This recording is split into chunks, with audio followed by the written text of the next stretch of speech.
और ये बात बिल्कुल सच है कि जब भी मुसलमान का अकीदा मजबूत होता है और ईमान अच्छा, अमल अच्छा होता है, तो बग़ैर तोप और बग़ैर गन के मुशरिकों का सीना इनकी हैबत से थर्रा जाता है। और यही मेरी एनर्जी है और यही मेरी ताकत है और यही हमारी कामयाबी का सबसे बड़ा राज है। आज सारे लोग जान रहे हैं कि सितम हो रहा है, तकलीफ़ें हो रही हैं, ऐसा लगता है कि जैसे अब मुसलमान पिस जाएगा, लेकिन अल्लाह की मदद गालिब आती है और ये कमज़ोर और निहत्थे मुसलमान बलवानों पे गालिब आ जाते हैं। इसकी एक ताज़ा मिसाल आज की तारीख में वो फिलिस्तीन है। मुशरिकों, काफिरों, यहूदियों ने सोचा था कि मैं इसे 3 दिन में गजा मिटा दूंगा, 3 दिन में। लेकिन आज 2 साल होने वाले हैं, नौजवान उन यहूदियों की नाक में दम किया हुआ। अभी 2-4 दिन पहले भी जिनका एक फौजी सेफ रहता था, उनके दर्जनों फौजियों को मौत के घाट उतार दिया। बच्चे बिलक रहे हैं, भूख से तड़प रहे हैं, औरतें सिसकियां ले रही हैं, बम गिर रहा, सब कुछ हो रहा है, मगर ईमान इतना पुख्ता है कि ईमान छोड़ के लोग यहूदी नहीं बन रहे हैं, बल्कि इनके ईमान की मजबूती को देखकर यहूदी कलमा पढ़ के मुसलमान हो रहे हैं। इसलिए अगर कोई इस गलत फहमी में है कि मैं मुसलमानों को मिटा दूंगा, मैं इनको कमज़ोर कर दूंगा, तो ये उसकी गलत फहमी है, मिसअंडरस्टैंडिंग है उसकी। हजरत बिलाल को मुशरिकों ने चटाई में बांध के धुआं देना शुरू किया और ये कहा कि आप कलमा पढ़ना छोड़ दो। इधर दम घुटने लगा और उधर आपकी ज़बान से सदा थी कि ऐसा नहीं होगा कि तुम्हारी तकलीफ को देख करके मैं कुफ्र कर जाऊं।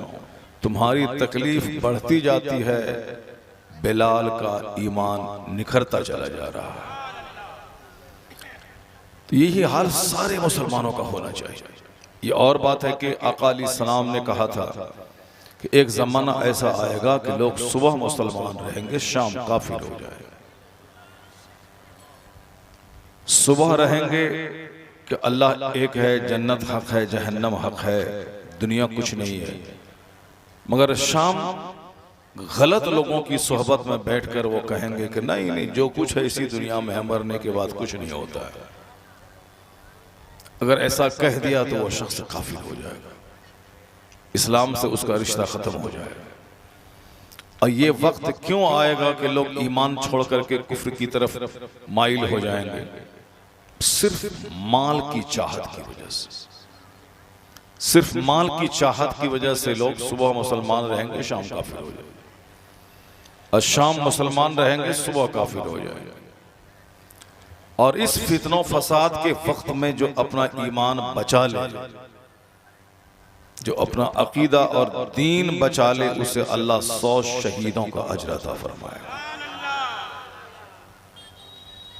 तो हमें आज दीन सीखना है और हमें उस काफिराना माहौल से बचना भी, अपने आप को बचाना भी और अपने बाल बच्चों को बचाना है। उसके लिए सबसे पहले जरूरी है कि जिस दुनिया ने लोगों को काफिर बनाना शुरू किया है, उस दुनिया की हैसियत क्या है कुरान की रोशनी में ये बताना है, जिसके लिए हम लोग बेचैन और लालायित हैं। घर मकान हो, फॉल्स सीलिंग हो, घर में सोफा गद्दा हो, एसी और कूलर हो, यही है दुनिया में। इसी चाहत ने हमको बर्बाद किया, इसी चाहत ने हमसे नमाज छोड़वा दी, इसी चाहत ने हमारे चेहरे को काफिरों की तरह बनवा दिया, इसी चाहत ने हमें जुआ सट्टा सब कुछ खेलने पर मजबूर किया, इसी चाहत ने हमें रिस्क के गलत रास्ते को इख्तियार करने पर मजबूर किया। तो अब वो दुनिया है क्या चीज? एक आयत में कुरान शरीफ की पढ़ता हूं, आप लोग गौर से उसको सुन लें।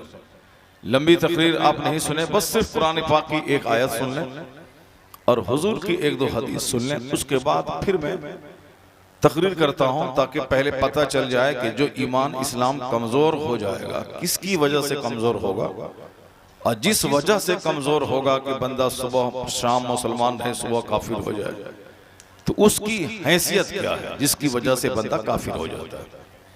मुफ्ती साहब क़िबला यहाँ बैठे हुए हैं, मुफ्ती ज़हूर साहब इस इलाके के एक बहुत अच्छे काबिल बासलाहियत आलिम दीन है। तकरीरें 2-4-5 घंटे की नहीं, अगर 5 मिनट बंदा सुन ले उस पर अमल कर ले तो 5 घंटे की तकरीर से बेहतर है। बातें तो बहुत हो गई, सबों को मालूम हो गया कि इस्लाम क्या है, सब जानते हैं। और सिर्फ जरूरत है आज उस इस्लामी तालीमात को अपनी जिंदगी में प्रैक्टिकल के तौर पर लाने की।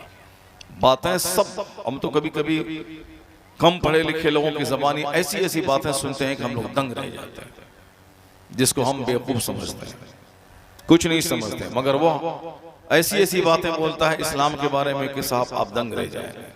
तसव्वुफ की बातें करते हैं, राह सुलूक की बातें करते हैं वो।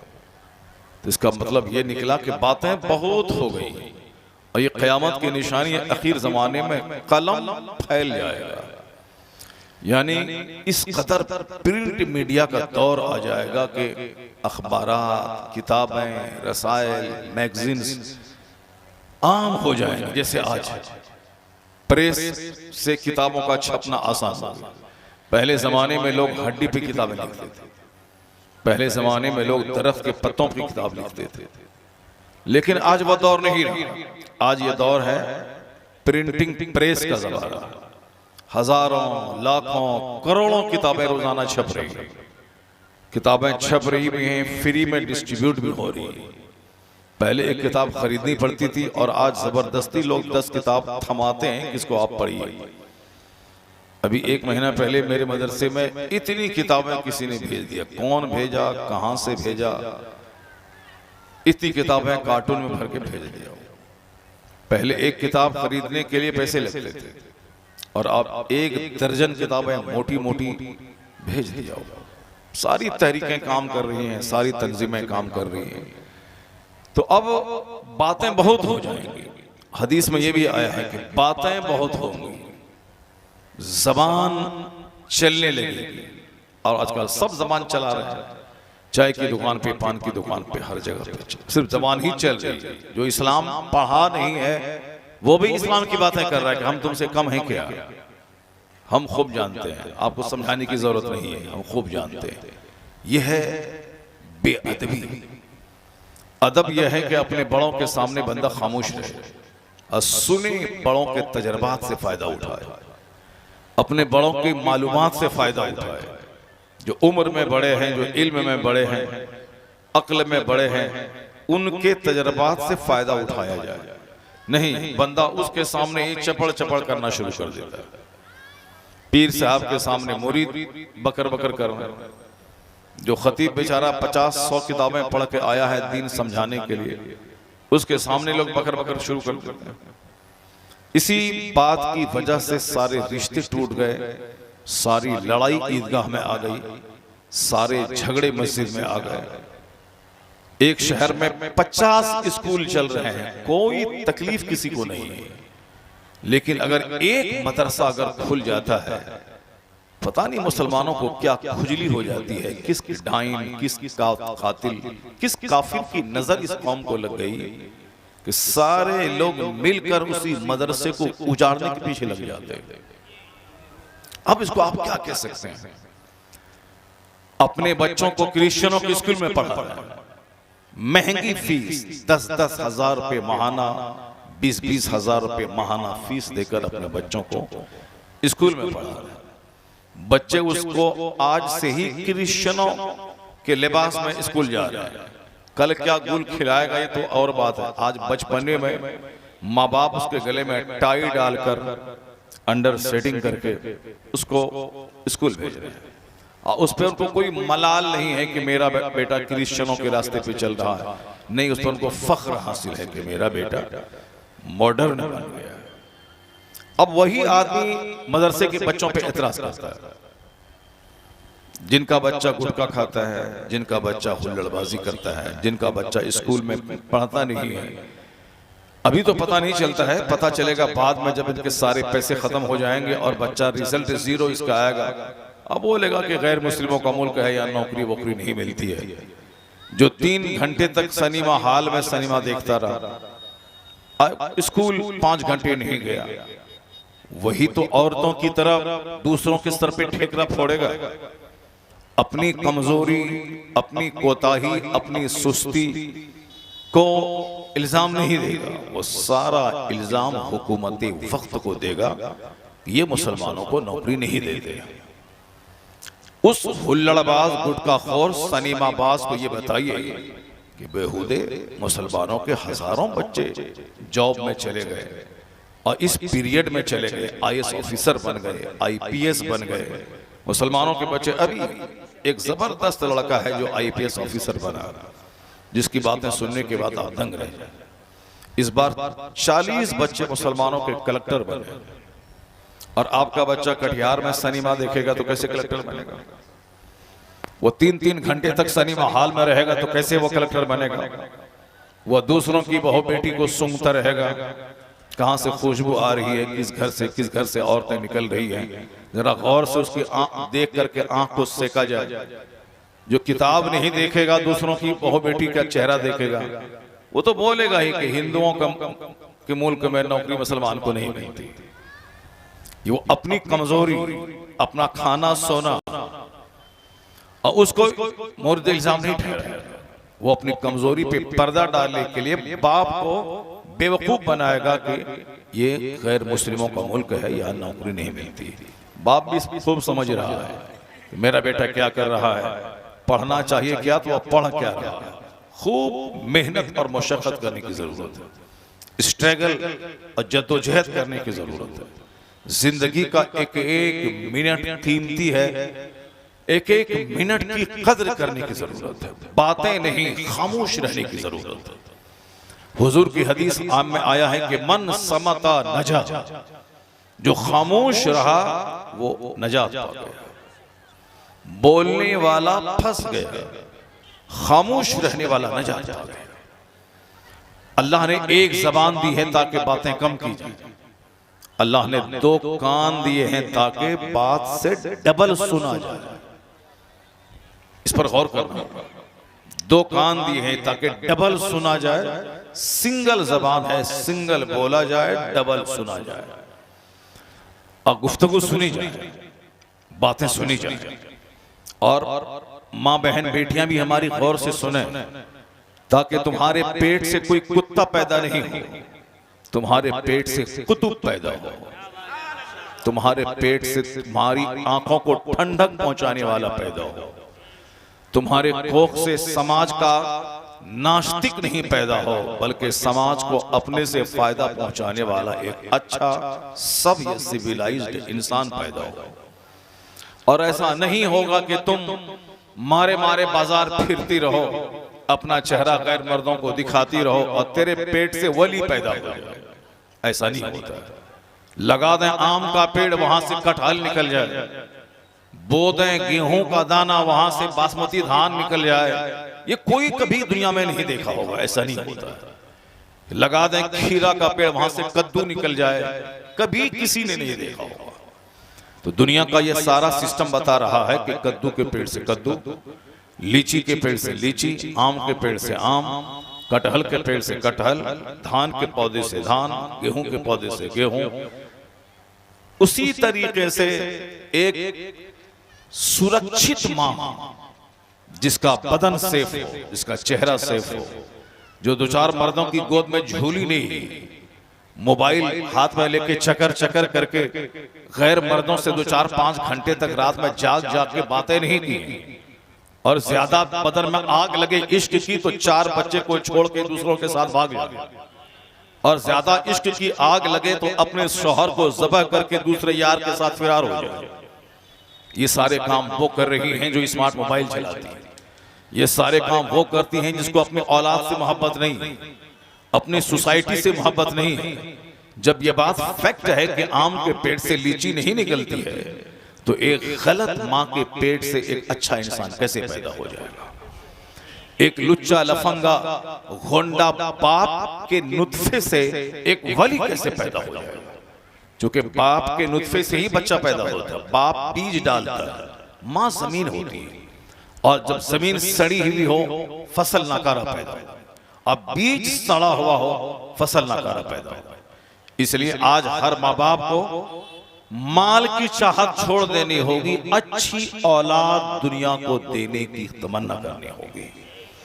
दुनिया चट्टों कमीनों से भर गई, दुनिया डकैतों से भर गई, दुनिया चोरों से भर गई, माँ बाप को तकलीफ देने वालों से दुनिया भर गई, काफिरों से दुनिया भर गई।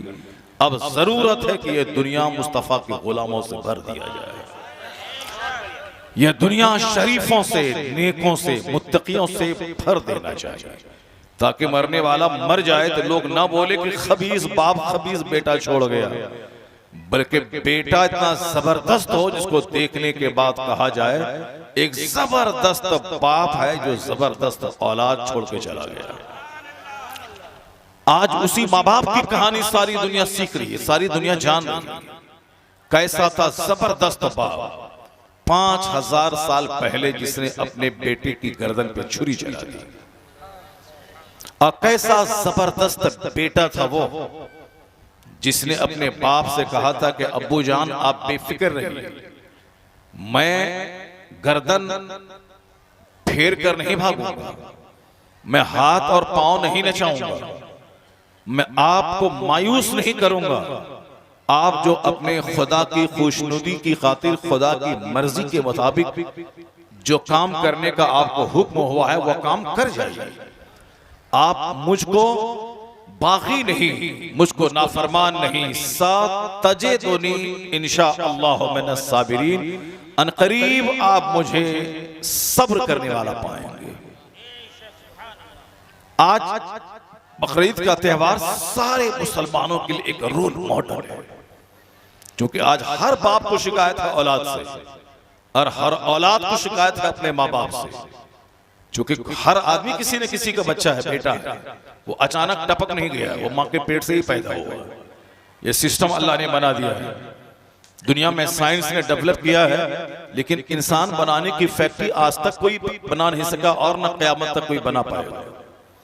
अगर बेबी ट्यूब सिस्टम अगर डॉक्टर ने लाया भी है तो ऐसा नहीं कि वो बेबी ट्यूब में कोई दूसरा गोंद डाल दे उसमें से बच्चा पैदा हो जाए, नहीं, उस ट्यूब सिस्टम में ही किसी इंसान का सीरम ही डाला जाएगा, इंसान का नुत्फा ही डाला जाता है।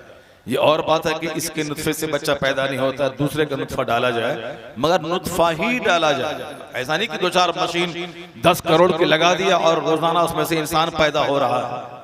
इंसान तो छोड़िए, मशीन के जरिए आम पैदा नहीं हो सकता, लीची नहीं पैदा हो सकती, आलू नहीं पैदा हो सकता, चावल नहीं पैदा हो सकते, दरख्त का पत्ता नहीं पैदा हो सकता है, तो इंसान कैसे पैदा हो सकता है? अल्लाह ने इंसान को कमजोर बनाया है। एक नापाक कतरे से तुम पैदा हुए हो, बाप की शर्मगाह से, माँ की शर्मगाह से होता हुआ बच्चादानी में गए हो, बच्चादानी में माँ का माहवारी खून रोककर तेरे बदन में ग़िज़ा का इंतजाम किया गया है, फिर 9 महीने के बाद उसी शर्मगाह से तुम दुनिया में निकाले गए हो, इसलिए कि ताकि जब भी तुमको लगे कि मैं बहुत बड़ा आदमी हूं, दौलतमंद, बहुत बड़ा अक्लमंद, बहुत बड़ा नेता, बहुत बड़ा रक्षा मंत्री, बहुत बड़ा गृह मंत्री, बहुत बड़ा प्रधानमंत्री, बहुत बड़ा गांव का नवाब, 1000 जमीन का जोतने वाला सरदार, तो कुरान ने 1 दर्जन जगहों पे मेरी पैदाइश का चर्चा करके बताया कि जब भी लगे कि आई एम समथिंग, मैं कुछ हूं, तो अपनी पैदाइश की कहानी पढ़ लेना कि तो वह नापाक कतरा जो बाप के पेशाब के रास्ते से निकला, माँ के पेशाब के रास्ते से बच्चादानी में गया, माँ का महीने का खून रोक कर तेरे खुराक का इंतजाम किया गया, फिर उस पेशाब के रास्ते से तू निकला, जिसकी बुनियाद इतनी कमजोर है, जिसकी स्टार्टिंग कहानी इतनी कमजोर है कि कई बार शर्मगाहों से गुजर हुआ हो, उसे सेब नहीं देता कि दुनिया में सर उठा के चले, जिस दिन तुम बुनियाद पे गौर करेगा तो पेशानी जमीन पे झुका के कहेगा इलाही मैं कुछ नहीं हूं, तू ही सब कुछ है। जरा जोर से बोले सुभान अल्लाह, हाथ उठा के बोले ला इलाहा इल्लल्लाह। ये इस्लाम है। 1 करोड़ बात की एक बात, जो बात आप तक मैंने पहुंचा दी। 1 करोड़ बात की एक बात है। आज सिनातान के बच्चे चल रहे हैं, इसको मारो, उसको पीटो, उसको गाली दो, माँ बाप को सताओ। जो आज ये गोंडे समाज में बढ़ रहे हैं, उस गोंडे को मालूम नहीं है कि उसकी औकात क्या है। ये तो नापाक कतरे से पैदा हुआ, ये तो फैक्ट है। कुरान में जो अल्लाह जिसने हमको पैदा किया है, वो कुरान शरीफ में इसी तरह का चर्चा कई जगहों पे किया है। और दूसरी बात कि अभी जितने लोग दुनिया में जिंदा हैं, ये कितने कमजोर हैं, इसकी कमजोरी इसी बात से झलकती है कि ऊपर में चाहे वह ब्रांडेड कंपनी का वो शूज पहन लें, ब्रांडेड कंपनी का साहब वह जीन्स पहन लें, ब्रांडेड कंपनी का टी शर्ट पहन लें, क्योंकि आज ब्रांडेड कंपनी का पहनने का जुनून चला हुआ। कल करीब थे बकरीद के दिन पुराने कपड़े को धो के सुखा के पहन के ईदगाह जाते थे, लेकिन अब जैसे तैसे कमा कोड़ करके सबके पास पैसे ज्यादा हो गए। चाहे झूठ बोले, नमाज छोड़े, चाहे जुआ खेले, चाहे सामूहिक लोन वाला कारोबार औरत करे, जैसे तैसे पैसा सबके पास हो गया। सबके पास पैसा हो गया, चाहे हराम से हो हलाल से हो, माल चाहिए। हदीस में है कि आखिर जमाने में लोग परवाह नहीं करेंगे कि माल कहां से मिल रहा है, हराम से मिल रहा है, आ मिनल हलाल अम मिनल हराम, हलाल से मिल रहा है या हराम से, कुछ नहीं, माल चाहिए, चाहे जैसे भी हो माल चाहिए। जबकि वो खबीस जान रहा है कि तुम कितना माल कमाएगा। अगर बारसोई में अगर तेरे पास 10 करोड़ का मॉल है, तो पटना में एक आदमी के पास 100 करोड़ का मॉल है। अगर पटना में तेरे पास 100 करोड़ का मॉल है, तो बंबई में एक आदमी के पास 36,000 करोड़ का मकान उसके पास मौजूद है। क्या मुकाबला करोगे? पैसे इतने सस्ते हो गए कि अल्लाह ने इस जलील पैसे को जलीलों को बेतहाशा दे दिया। इसलिए जलील और इतरा रहा है कि हमसे अल्लाह खुश है, तब ना हमको पैसा दे रहा है। जबकि आया है हदीस में कि ये दुनिया जलील है, जलीलों को ज्यादा दी जाती है। इसलिए पैसा किसी के पास ज्यादा है तो इस बात की दलील नहीं कि अल्लाह उससे खुश है, बल्कि ये इस बात की दलील है कि अल्लाह यह पैसा देकर इसको घेर करके मारना चाहता है। और हदीस में आया है कि जिस तरह तुम अपने बीमारों को पानी से बचाते हो कि पानी से नज़ला जुकाम हो जाएगा, उसी तरह अल्लाह ताला अपने नेक लोगों को दुनिया से बचाता है ताकि मेरा नेक बंदा कहीं जहन्नमी न बन जाए। नेक बंदों को हमेशा अल्लाह दुनिया से बचाता है। तमाम अंबिया कराम, तमाम रसूलान इज़ाम, तमाम सहाबा, तमाम बुजुर्गान दीन अक्सर दुनियावी एतबार से माली तौर पर बज़ाहिर कमजोर ही नजर आए, चूंकि यह जलील करने के लिए नहीं है, अल्लाह ताला उनको दुनिया से बचाना चाहता है। चूंकि अल्लाह उनसे प्यार करता है, अल्लाह उनसे मोहब्बत करता है, इसलिए अल्लाह ताला उसको दुनिया से बचाता है। अब जरा गौर से सुनिए, ये तो कमजोरी हमारी हो गई कि 3 बार शर्मगाहों से गुजर के तब दुनिया में आए। एक बार निकले, दूसरी बार गए, फिर तीसरी बार निकले वहां से। अब ये कमजोरी मरते दम तक हमारे साथ है। चाहे ब्रांडेड कपड़े का ब्रांडेड सूट हो, चाहे 3 पीस ब्रांडेड पहन लें, रेड एंड टेलर, सियाराम अब का वैल्यू क्या है, डिग्जाम का क्या वैल्यू है, रेमंड का जमाना है। अब रेमंड भी फेल है, अब बड़ी बड़ी कंपनियां लॉन्च कर गई हैं, इटालियन टेक्सटाइल है, तो साहब ये इंपोर्टेड कपड़ा है। ये शूज क्या है, वुडलैंड का है, वुडलैंड यहूदियों की कंपनी है। वुडलैंड का जूता कोई मुसलमान नहीं पहने, पेप्सी कोई मुसलमान नहीं पिए, थम्सअप कोई मुसलमान नहीं पिए। चाहे 1000 बारात हो या मेहमान देखने आया हो या ईद का दिन हो, गोश्त खाते खाते पक गए हैं, जरा थम्सअप पी लें, नहीं। यहूदियों का प्रोडक्ट जो हमारे बेटों, हमारे भतीजों, हमारी माओ, हमारी बहनों पर बम गिराने के लिए जो पैसे का इस्तेमाल होता, अगर आपने 1 टाका का फायदा उस काफिर को आपने पहुंचाया, तो आप भी अपने भाई बहन के मारने में 1 पैसे का साथ देंगे। आप भी इसलिए अपने से हम वहां जाके इन यहूदियों का डेना नहीं तोड़ सकते, इन काफिरों को ज़बह नहीं कर सकते। कम से कम इतना तो कर सकते हैं कि उनका प्रोडक्ट न इस्तेमाल करके उसको अपनी तरफ से माली तौर पर कमजोर तो कर सकते हैं। इसलिए मैकडोनाल्ड का खाना कभी नहीं खाना है, KFC का खाना कभी नहीं खाना है, वुडलैंड का जूता कभी नहीं पहने। एक बार मेरे दिमाग में आया था कि वुडलैंड का जूता पहनो बड़ा अच्छा है, मगर जब पता चला कि यहूदियों का प्रोडक्ट है, ऐसी नफरत सी हो गई कि अपना उस वुडलैंड के बोर्ड को देखने को दिल चाहता है। और नहीं उसके प्रोडक्ट चाहे 1000 कीमती रहे, 1000 अच्छे रहे, दिल से बिल्कुल मक्खी की तरह निकल गया वो। इंडियन प्रोडक्ट इस्तेमाल करें, हम हिंदुस्तानी हैं, आप भी हिंदुस्तानी हैं। पानी के वो बोतल इंडियन मेड हो, ठंडे का वो बोतल, ठंडी की वो बोतल जो इंडियन मेड हो। जैसे इंडियन मेड है अमूल, इंडियन मेड है सुधा, इसकी लस्सी पिया करें।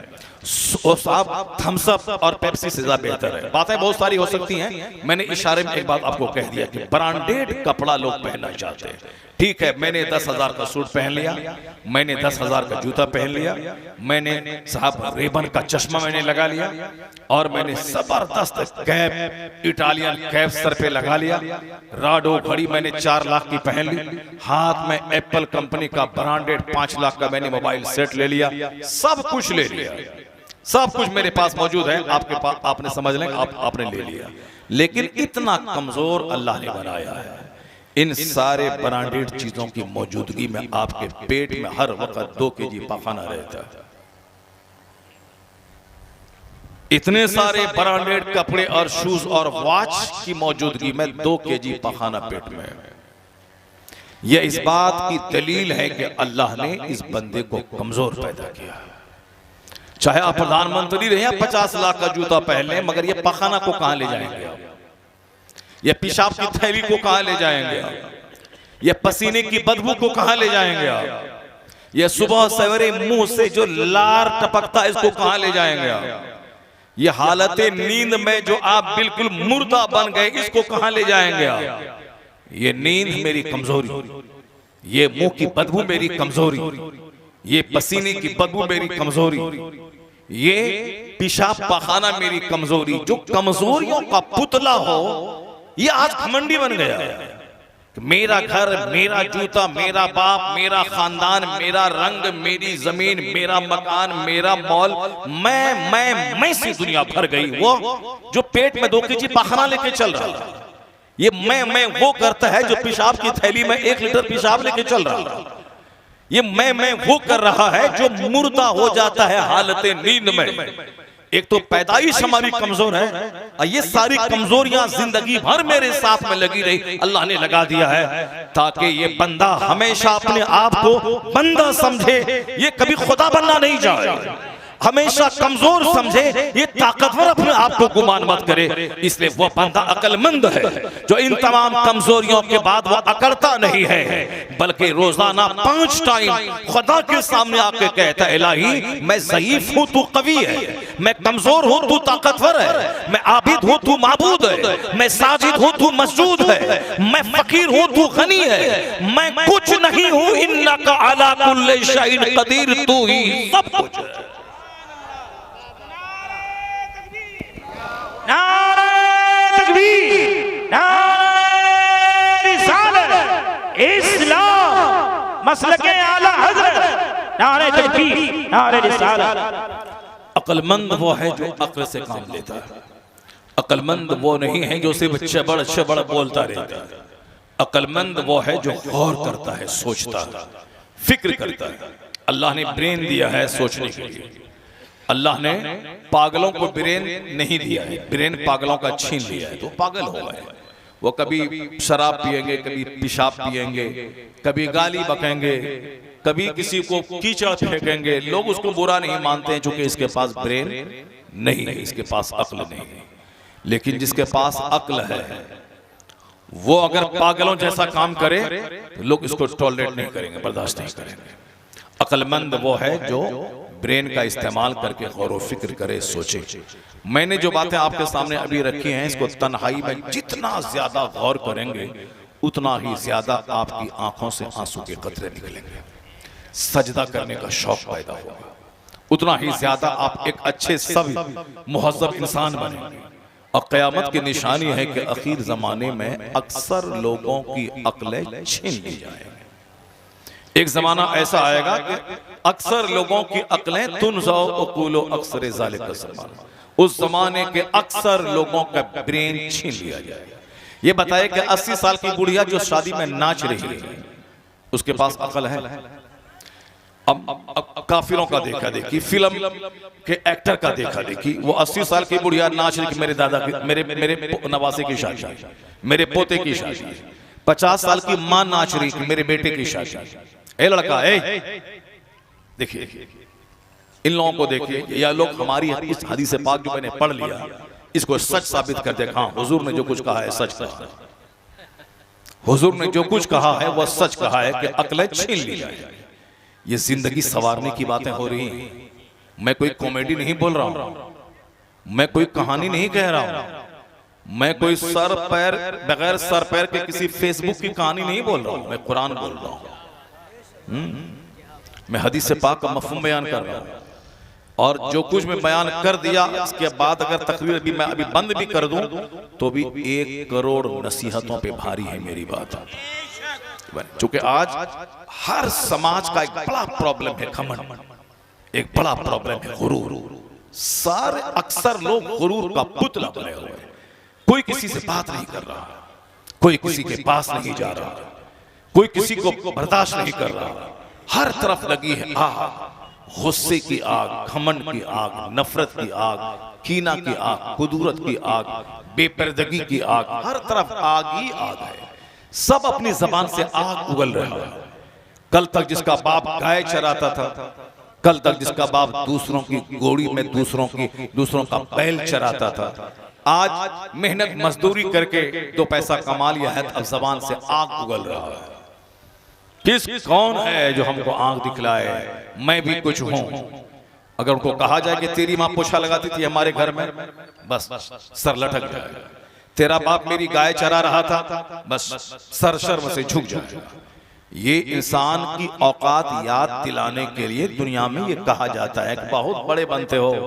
वो दिन भूल गए कि तेरा बाप मेरे छप्पर की छावनी करता था। उस दिन तुम भूल गए कि तेरा बाप मेरी गाय चराता था। उस दिन भूल गए कि तेरी माँ मेरे घर में खाना बनाने आती थी, पोछा झाड़ू लगाती थी। तो ये बातें इसलिए कही जाती हैं ताकि उसका गुरूर टूट जाए, उसका घमंड टूट जाए। तो अल्लाह ने भी कुरान शरीफ में जो दर्जनों जगहों पे पैदाइश की बात की है कि मैंने तुझको एक बचती हुई मिट्टी से पैदा किया, मैंने तुझको एक सलील कतरे आग से पैदा किया, मैंने तुझको एक जंप करते हुए पानी के कतरे से पैदा किया, मैंने तुझको एक बदबूदार कारे मिन तीनी लाजिब एक चिपचिपाती हुई मिट्टी से मैंने तुझको पैदा किया। ये जो तीनी लाजिब है, कहीं में सलसाल मिन हमें मसनून है, कहीं जलील कतरा है, कहीं कूदता हुआ कतरा है।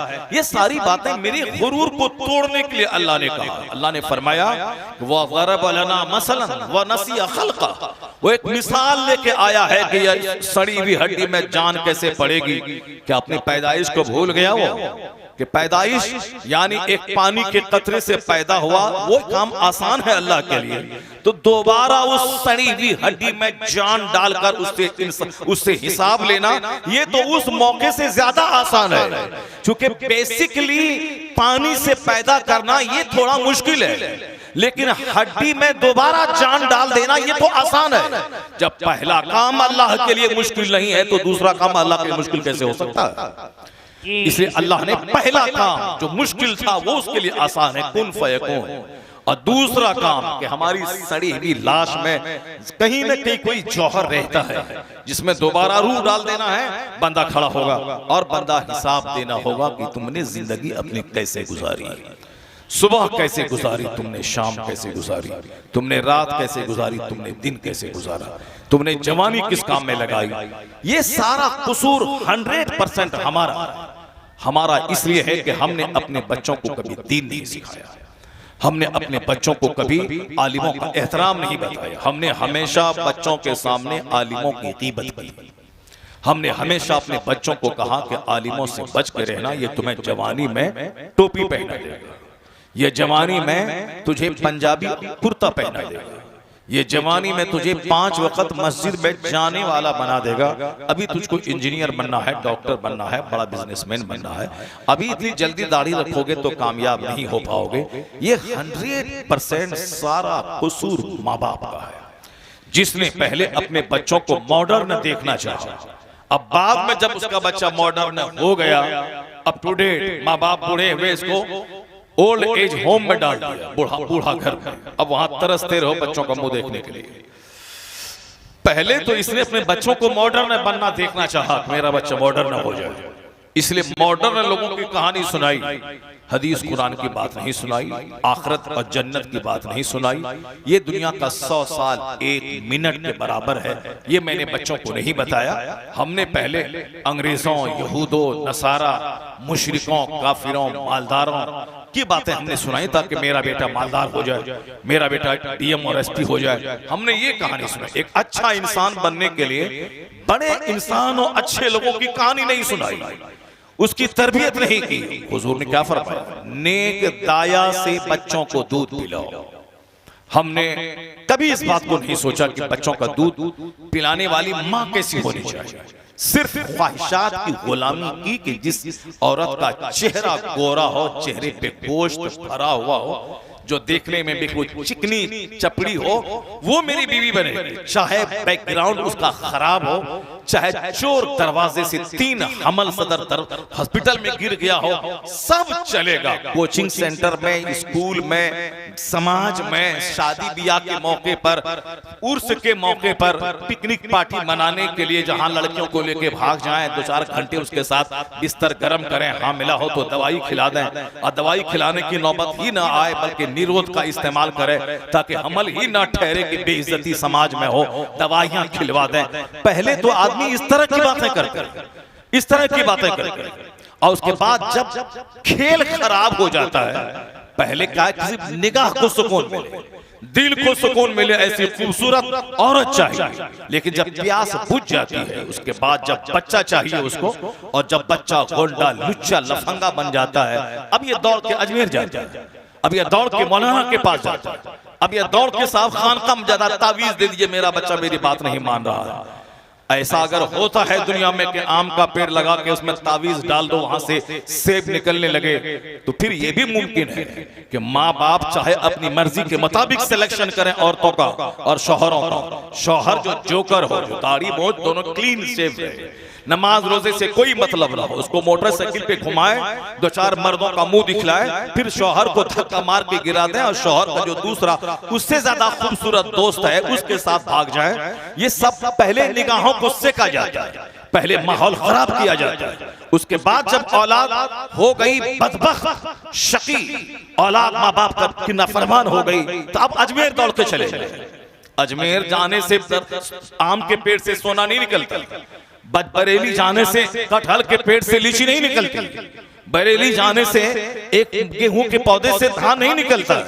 तो उसी तरह से माँ रहे शैतान चुड़ैल की तरह, अब बाप रहे शैतान की तरह, 1 करोड़ तावीज डाल दो, बेटा कभी कुतुब अब्दाल नहीं पैदा होगा।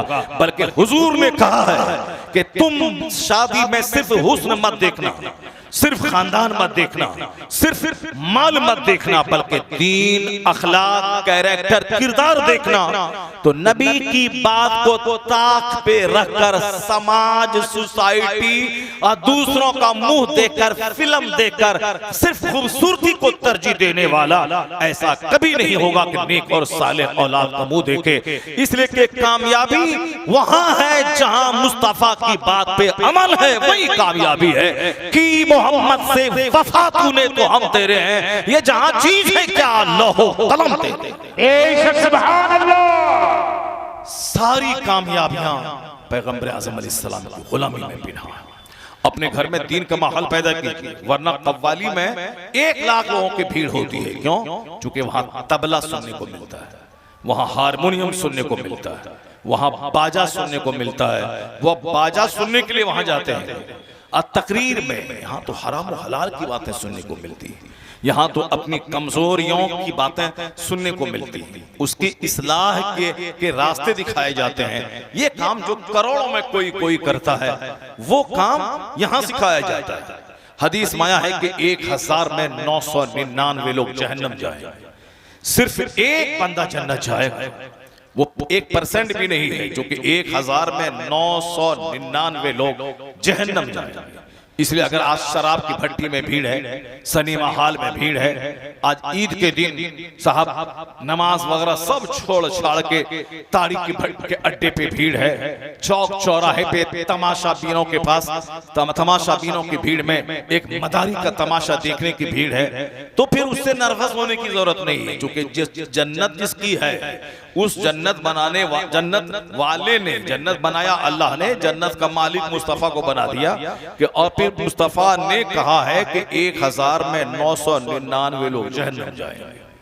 और जन्नत बनाने वाले अल्लाह ने कहा है कि कयामत के दिन थोक का थोक यानी खरब आदमी, अभी तो 700 करोड़ 800 करोड़ की आबादी दुनिया में है, जिसमें 200 करोड़ मुसलमान हैं, बाकी 500-600 करोड़ कुफार और मुशरिकीन हैं। ये 700 करोड़ की आबादी, कयामत तक कितने लोग पैदा होंगे और अब तक कितने खरब लोग पैदा हो चुके। मैदान महशर में अव्वल से लेकर आखिर तक सारे लोग जमा हो जाएंगे।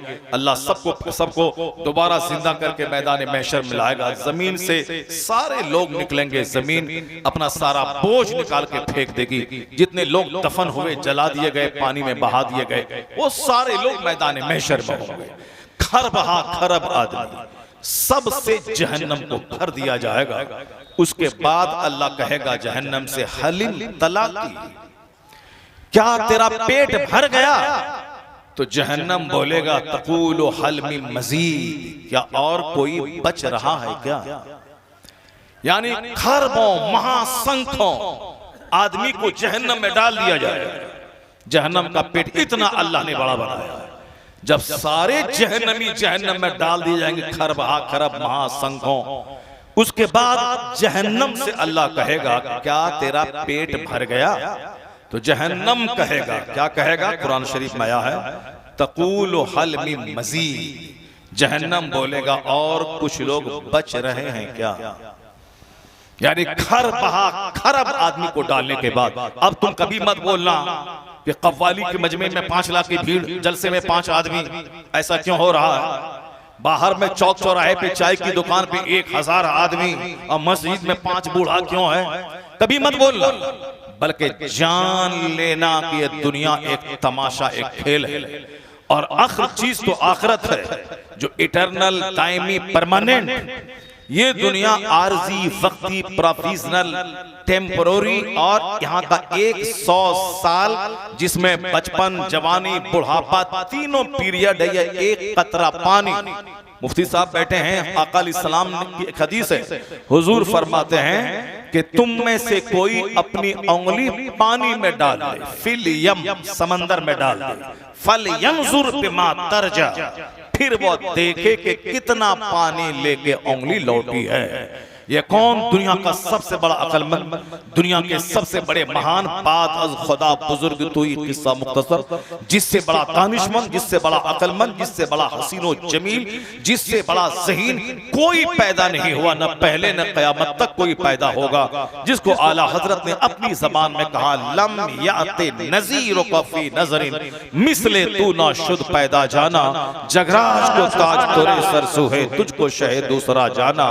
जिसके बारे में आला हजरत ने कहा वो कमाले हुस्ने हुजूर है कि गुमाने नक्शे जहां नहीं, यही फूल खार से दूर है, ये वो शम्मा है कि धुआं नहीं। इसके बारे में आला हजरत ने कहा अल्लाह की सरताब कदम शान है ये, इंसान नहीं इंसान, वो इंसान है ये। कुरान तो ईमान बताता है इन्हें, ईमान ये कहता है मेरी जान है ये।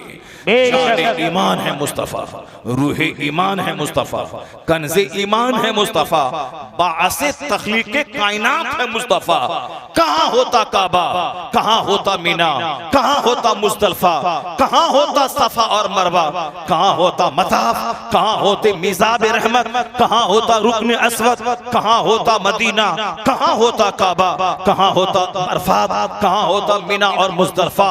आला हज़रत कहते हैं होते कहाँ खलील बिना काबा ओ मीना, लौलाक वाले साहिबी ये सब तुम्हारे घर की है। बेशक सुभान अल्लाह, ये सब तुम्हारे घर की है। वह जो न थे तो कुछ न था, वह जो न हो तो कुछ न हो, जान है वो जहान की जान है तो जान है। बेशक सुभान अल्लाह। अल्लाह एक है ये पता मुस्तफ़ा ने बताया। कुरान हक है, अल्लाह की किताब है, ये मुस्तफ़ा ने बताया। ये रमजान, नमाज, रोजे, हज और ज़कात, ये सारी बहारें मुस्तफ़ा ने बताया। ये हज के मनासिक, ये सारा पैगाम मुस्तफ़ा ने अता फरमाया। अल्लाह एक है, हमने अल्लाह को नहीं देखा, मुस्तफ़ा ने अल्लाह को देख के कहा कि दुनिया का खालिक अल्लाह है और वो अल्लाह एक है। इसका मतलब ये निकला कि सारा दीन मुस्तफ़ा से हमको मिला है। अब जो मुस्तफ़ा को अपनी तरह इंसान कहे, हुजूर की शान घटाए, वो अपने ईमान की खैर मनाए, बल्कि तकाज़े ईमान तो यह है कि जिनके सदक़े में मैं कुफ्र से बचा, शिर्क से बचा, मैं बुराई से बचा, मैं बेईमानी से बचा। एहसान मोहम्मद अरबी का कि मैं बुत के सामने नहीं खड़ा हूं, मैं खुदा वाहिद के सामने। सुभान अल्लाह, नारे तकबीर, नारे रिसालत, इस्लाम मसलके आला हज़रत, इश्क मोहब्बत, नारे तकबीर, नारे रिसालत। पैगंबर आज़म अलैहिस्सलाम कहते हैं कि तुम में से कोई अपनी उंगली समंदर में डाल दे, फल यंजुर, फिर देखे कि कितना पानी लेके आया है। समंदर में उंगली डालेंगे तो 4-5 कतरा पानी। तो आका फरमाते हैं यही मिसाल इस दुनिया की और आखिरत की उस दुनिया की है, यानी आखिरत समंदर के मानिंद है और ये दुनिया एक कतरा पानी। जिस कतरा पानी के लिए 30 साल तक हम लोग पढ़ते हैं कॉलेज में, अब 32 साल तक नौकरी करते हैं स्कूल और दफ्तर में, इसी एक कतरा पानी के लिए। वतन सारा छोड़ के दिल्ली और पंजाब में रेडी चलाते हैं 16 घंटे ओवर टाइम लगाकर इसी दुनिया के लिए। बीवी बाल बच्चे को छोड़ के सऊदी अरब, अमेरिका, गल्फ चले गए पैसा कमाने के लिए। ऊंट चरा के, बकरी चरा के 16 घंटे, ईद के दिन भी नमाज पढ़ने नहीं देते वहां के कफील, बल्कि कहते तुम काम के लिए पैदा हुए हो, काम के लिए मेरे यहाँ आयो, काम करो। अगर तुमको हज ही करना है तो मेरे घर का चक्कर लगा लो, तेरा हज हो जाएगा। ऐसी खुबासत भरी बातें करके लोग सुन करके वहां रहते हैं। तकाज़ुत ये था उस नौकरी को थूक देता जिस नौकरी में ईमान खतरे में पड़े। वहां से आकर के हिंदुस्तान में एक ठेला पे प्याज बेच लेते, लहसुन बेच लेते। एक मकान बनने वाला है जहां तुम 8 घंटे ईंट ढो लेते, कम से कम 500 रुपए डेली कमा लेते, नहीं 5 लाख कमाते, कम से कम 50 खरब रुपए का ईमान तो बचा हुआ रहता। 50 खरब के ईमान के सामने 5 कौड़ी की क्या हैसियत है। जिस दिन दिमाग के बाद बैठ गई कि ईमान सबसे बड़ी चीज है, क़यामत के दिन बड़े बड़े इक़्तिदार वाले, बड़े बड़े साहिबाने जुब्बा दस्तार, बड़ी बड़ी कुर्सी पर बैठकर, सदारत की कुर्सी पर बैठकर सदर आला बनने वाले, प्रधानमंत्री बनने वाले, अमेरिका के सदर बनने वाले, ये सारे मसनद नशीनों को जब अल्लाह तबारक व तआला नाक और मुंह के बल घसीट कर अपने फरिश्तों के जरिए जहन्नम में डलवाएगा, वो गरीब ठेला चलाने वाला, प्याज बेचने वाला, लहसुन बेचने वाला, सड़क के किनारे सब्जियां बेचने वाला, मगर हराम नहीं खाने वाला, ईमान बचाने वाला, सजदा करने वाला, इस मोमिन को जब अल्लाह रेशम का कपड़ा पहनाकर, सोने का कंगन पहनाकर और बिल्कुल मसनद पे उसे बैठा के, उस पर चांदी के मसनद पर बैठा करके, और आपको गाँव तकिया, जन्नती तकिए में उसको लेटा, उसको टेक लगा के जब बिठा के रखेगा। उसके सामने अमेरिका से लेके बड़े बड़े ममालिक के सुदूर और जिम्मेदारों को जब जिल्लत के साथ जहन्नम की आग में घसीट कर डाला जाएगा, उस वक्त ये ठेला पे केला बेचने वाला ये कहेगा, या अल्लाह तेरा करोड़ों एहसान है कि तूने मुझको दुनिया में अच्छा घर नहीं दिया, तेरा करोड़ों एहसान कि मैंने दुनिया में 3 टाइम खाना पेट भर के ईद के दिन भी नहीं खाया। ये अल्लाह तेरा एहसान है, तूने दुनिया नहीं दी मगर आखिरत की रुसवाई से तूने मुझको बचा दिया। सुभान अल्लाह। इलाही तेरा करोड़ों एहसान। अगर तू इन काफिरों की तरह जो अमेरिका का प्रेसिडेंट है, अगर इसकी तरह तू मुझको दुनिया में मनसब दे देता, सोने का घर मकान बना देता, पूरा शहर में मेरा मॉल दे देता, और आज हम जहन्नम की आग में मुंह के बल जलील होके घसीट कर डाले जाते। ए अल्लाह, इससे बेहतर था कि मैं दुनिया में किराए के घर में रहा, मैं मोटा छोटा पहना, मैं रूखा सूखा खाया, मैं फूस की झोपड़ी में रहा। इलाही करोड़ों एहसान कि तूने मुझको दुनिया में थोड़ी सी तकलीफ दी मगर आखिरत की खरबों तकलीफ से तूने मुझको बचा दिया। बेशक सुभान अल्लाह। यही है दुनिया और आखिरत की मिसाल, यही है ईमान और कुफ्र की मिसाल। जब बच्चे की गुट्ठी में ये बात पील जाए, ये दुनिया पानी का एक कतरा है, आखिरत अपार समंदर। ये दुनिया सलील है, इज्जतें असल में वहां की है जहां सदा रहना है, जहां हमेशा, जहां खरबों साल की गिनती की भी कोई हैसियत नहीं है। खरबों साल एक गिनती काउंटेबल चीज है, लेकिन जहां बेगिनती साल सदा रहे, असल इज्जत वहां की, असल तकलीफ वहां की। अगर ये बात दिल में बैठ जाए, एक बच्चा मुसलमान का ना कभी जहर खा के मरेगा, ना फांसी के फंदे पे लटकेगा, ना मुसीबतों के बीच में घिर करके न वो ट्रेन की पटरी में कटेगा। चाहे कोई खूबसूरत की धोखा दे, चाहे उनका कोई बिजनेस का पार्टनर खरबों का माल लेके भाग जाए और इसको धोखा दे दे, चाहे लड़की धोखा दे, चाहे पार्टनर धोखा दे, चाहे बाप किसी एक बेटे को करोड़ों खरबों की जमीन लिख दे, ये बंदा जहर नहीं खाएगा, क्योंकि वह जानेगा कि दुनिया एक कतरा पानी है और आखिरत मिसले समंदर के है। इसलिए मुझे दुनिया नहीं चाहिए, ईमान बचे, अमल बचे, मुझे उक़बा चाहिए। वो जहर नहीं खाएगा, वो हर हाल में अल्लाह पर तवक्कुल और एतमाद करेगा। और कुरान कहता है, वमन यतवक्कल अलल्लाह फहुव हस्बुह, जो अल्लाह पे भरोसा करता है अल्लाह उसके लिए काफी हो जाता है। बेशक सुभान अल्लाह। जहर खा के मरे वो जिसका भरोसा किसी लड़की पे हो, जहर खा के मरे वो जिसका भरोसा गवर्नमेंट की नौकरी पे हो, फांसी के फंदे पे लटक के मरे वो जो सारा सुकून अपनी मेहनतों में तलाश करे, जहर खा के मर जाए वो जिसे अल्लाह रसूल पर नहीं, माल औलाद नौकरी सेहत तंदुरुस्ती जवानी पे भरोसा हो, वो जहर खा के मर जाए। पटना का एक खरबपति अपने ही घर में अपनी बीवी, अपने बेटे, अपने बच्चों सबको शूट कर दिया अपने लाइसेंस वाले पिस्तौल से और खुद को मार लिया। खरबपति के घर से 4 डेड बॉडी निकल रही है। आपने देखा 1 लाख कमाने वाला इंजीनियर बेंगलोर का, उसने खुद को खुदकुशी के दहाने पहुंचा दिया, साहब बुरी मौत मर गया। आपने देखा होगा कि साहब एक जवान खूबसूरत स्मार्ट लड़का एक लड़की से मोहब्बत की, मोहब्बत में धोखा क्या हुआ, वो मोहब्बत ही धोखा था, अपने हिसाब से धोखा समझ लिया। लड़की चली गई इसको छोड़कर, ये अपनी ट्रेन की पटरी में अपने घर के किनारे ही कट के मर गया, सड़ गया, जाओ जहां गया जा चले जाओ। वो लड़की जिंदा है, दूसरों से शादी कर लिया, मौज मस्ती के साथ रह रही है, और ये उस लड़की की मोहब्बत में अपनी जान दे दिया। माँ को रुलाता हुआ चला गया, बाप बुढ़ापे में सिसकियां भर रहा है, आज बाप जिंदा है उसका, और वो अपने काम को पहुंच गया। वो लड़की मस्तियां कर रही है और ये आशिक थे आज जिसके इश्क में ट्रेन की पटरी में कट गए। जो झूठा इश्क करेगा लड़कियों से, जो झूठा इश्क करेगा दुनिया के माल से, इन झूठे आशिकों का यही हश्र होगा। कोई फांसी के फंदे पे लटकेगा, कोई जहर खा के जान देगा, कोई ट्रेन की पटरी में कटेगा, कोई पुल से नीचे कूद के पानी में मरेगा।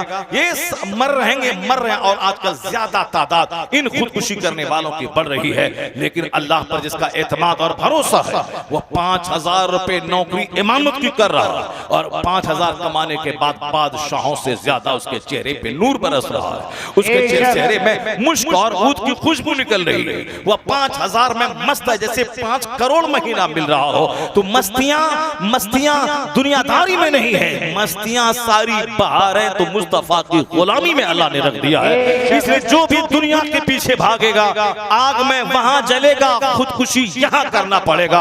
और जो जन्नत के पीछे भागेगा, जो मुस्तफा की तालीमात के पीछे भागेगा, जो दुनियावी रंगीनियों के पीछे नहीं भागेगा, अल्लाह यहां भी उसकी जिंदगी में बहार देगा, मुख्तसर सी कमाई में बरकतें देगा, चेहरे पे नूर अता करेगा, यहाँ सब्र और कनात की दौलत देगा। और मरेगा तो जिस मुस्तफा की सुन्नत पे अमल किया है उस मुस्तफा के जवारे करीम में जन्नतुल फिरदौस में जगह अता फरमा दे। बेशक सुभान अल्लाह। दोनों जहान की फलाह व बहबूदी का सारा राज मुस्तफा की गुलामी में पिना है। अब जरा गौर से सुनिए, आज जरूरत है अपने बाल बच्चों को संभालने, अपने बाल बच्चों को बयान करने, अपने बाल बच्चों को बताने की। यह कुर्बानी का त्यौहार एक जबरदस्त बाप जबरदस्त बेटे की कुर्बानी की एक दास्तान सुनाता है। हम लोग बचपन से पढ़ रहे हैं, बचपन से जब से मुंह में बोली आई लोगों को बयान कर रहे हैं, तब से कुर्बानी पे खिताब कर रहे हैं।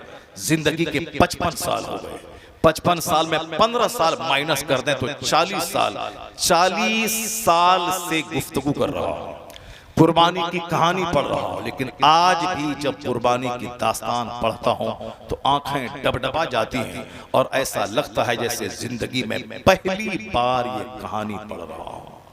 40 साल तक गुफ्तगू करने अब पढ़ने के बाद भी, और जो 40 मिनट की ईदगाह में नहीं सुनना चाहता फलसफे कुर्बानी, जल्दी से नमाज पढ़ो और घर भागो और साहब हुल्लड़बाजी करें, जबकि रोजाना खेत में धूप में जल के कमाई कर रहा है, पानी पटा रहा है, खेत में धूप में जलकर साहब हल चला रहा है, हल चलवाता है या चलाता है। ऐसे लोगों को 10 मिनट ईदगाह में बैठने में तकलीफ होती है। तकरीर थोड़ी सी लंबी हो गई तो इमाम साहब की मुलाजमत की खैर नहीं। ये है मेरे जीने का अंदाज। जरा सुनिए कुरान शरीफ क्या कहता है। कुरान कहता है कुल नारो जहन्नमा अशद्दु हर्रा, जहन्नम की आग खतरनाक गर्मी वाली आग है वो, और कयामत का एक दिन 50,000 साल के बराबर होगा। दुनियावी गिनती के हिसाब से 50,000 साल के बराबर एक दिन होगा, और वहां 25,000 साल, 25 साल नहीं 25,000 साल के बराबर जो आधा दिन होगा, उस आधे दिन के बराबर बंदा पसीने में डूबा हुआ रहेगा। कोई नाक तक, कोई आंख तक, कोई सर तक पसीने में शराबोर रहेगा, कोई साया नहीं रहेगा दरख्त का। आज ईदगाह में वहां मुसल्ले से भाग करके आ गए, दीवार के साए में, कमजोर हैं, शुगर की बीमारी है, मर जाओ मुसल्ले पे।